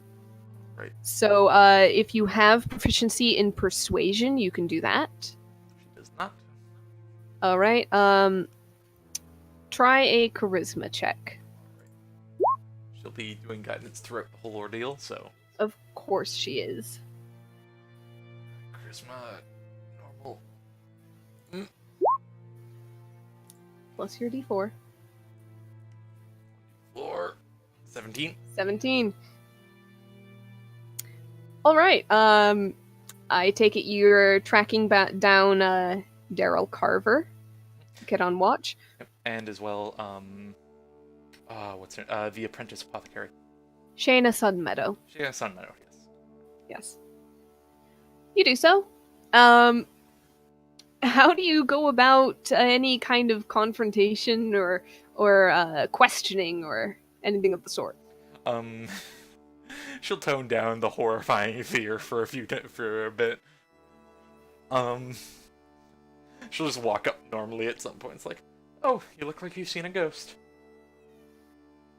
You kind of walk up on Daryl and Shayna, and there's probably like another boy from town there, and they were talking together, and you walk up, and Daryl jumps like a full foot off the ground, twists around, sees you.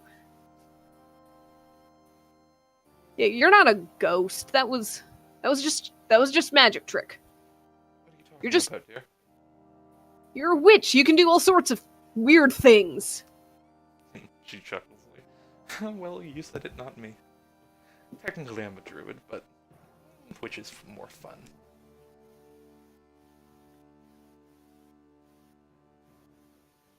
Shayna's looking at you and,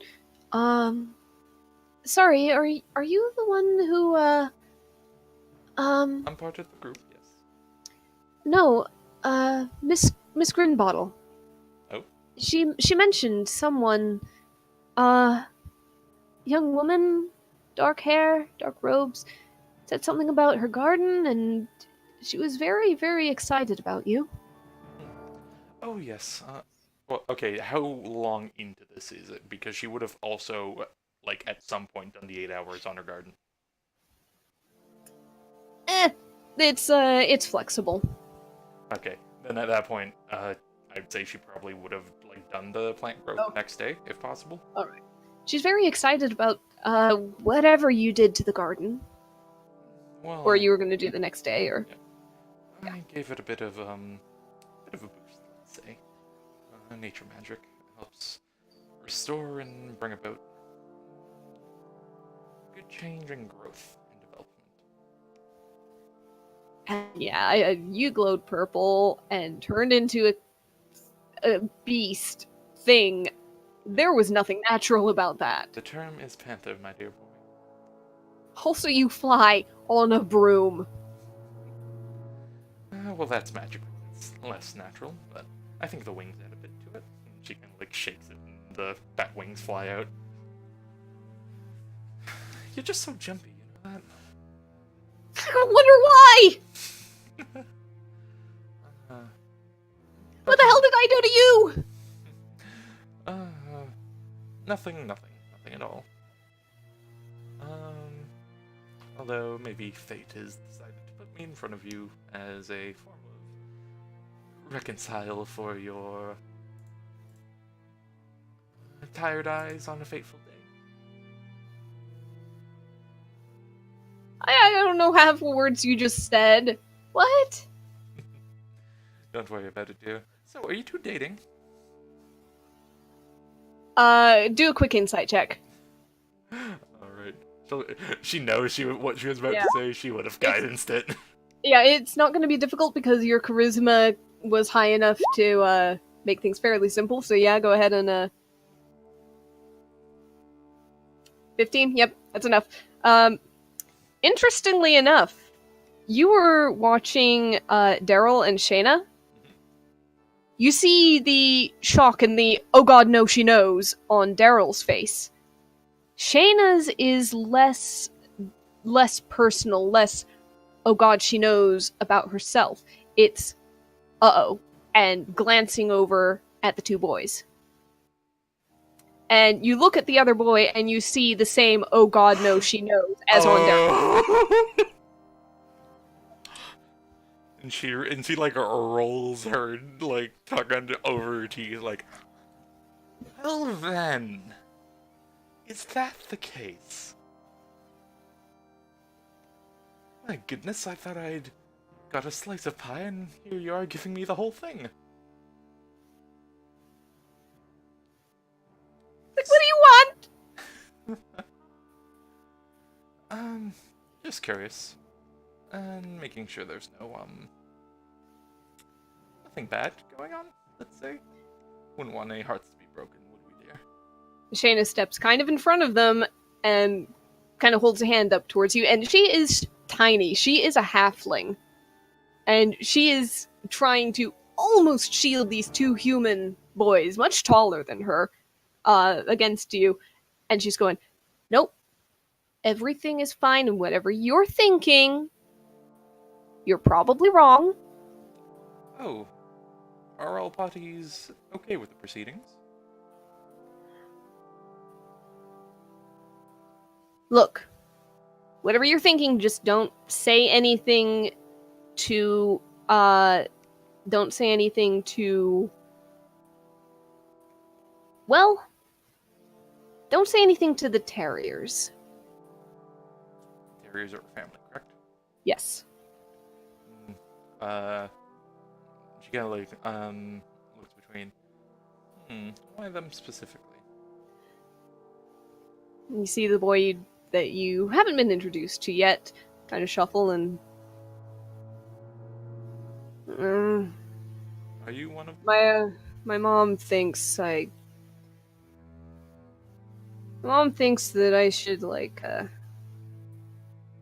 probably marry someone, family friend she knows from Sorren, and, it's just... Yeah, she's kind of had this in her head since I was little, and we were both friends, long distance, but I just... Yeah, she doesn't know, and she doesn't need to know. Not yet. Of course, I would never be. As much as I like, pulling strings and seeing reactions. Don't worry. But, just to be clear here. Because I see two options here, and I'm not sure which to exactly put my money on, let's say. Is it 2 people or is it 3 people?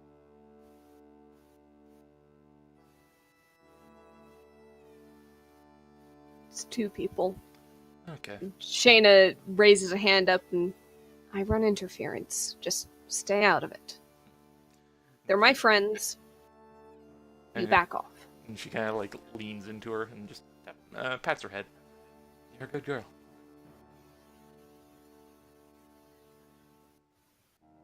Don't worry. Is it gonna take anything for you to stay quiet? I know you said, but... Daryl kind of mutters, witches like deals, don't they? Oh my goodness. How about this? I heard... What's your opinions, dear, on your, the trade you're learning? Trade. Apothecary. Oh, you're talking to Shayna. Oh, yes. Sorry. Okay. I like it all right. Why? Just interested to know.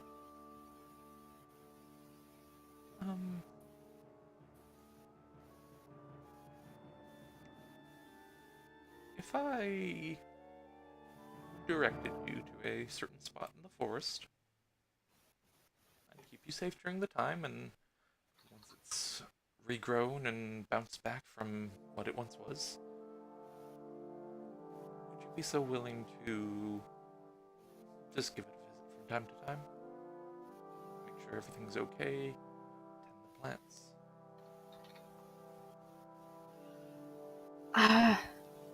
I guess. It's something. I mean, if it's safe again, then Miss Greenbottle will probably want to. Yes, you're right in that as well. Okay. So you go ahead and you get that arranged. And we're definitely going to call it here because Conrad's already jumped. It's got to go. Early day. So we'll plan in the chat what you guys' next month will look like, what next session will look like because of it. And we'll carry on from there. So, until next time.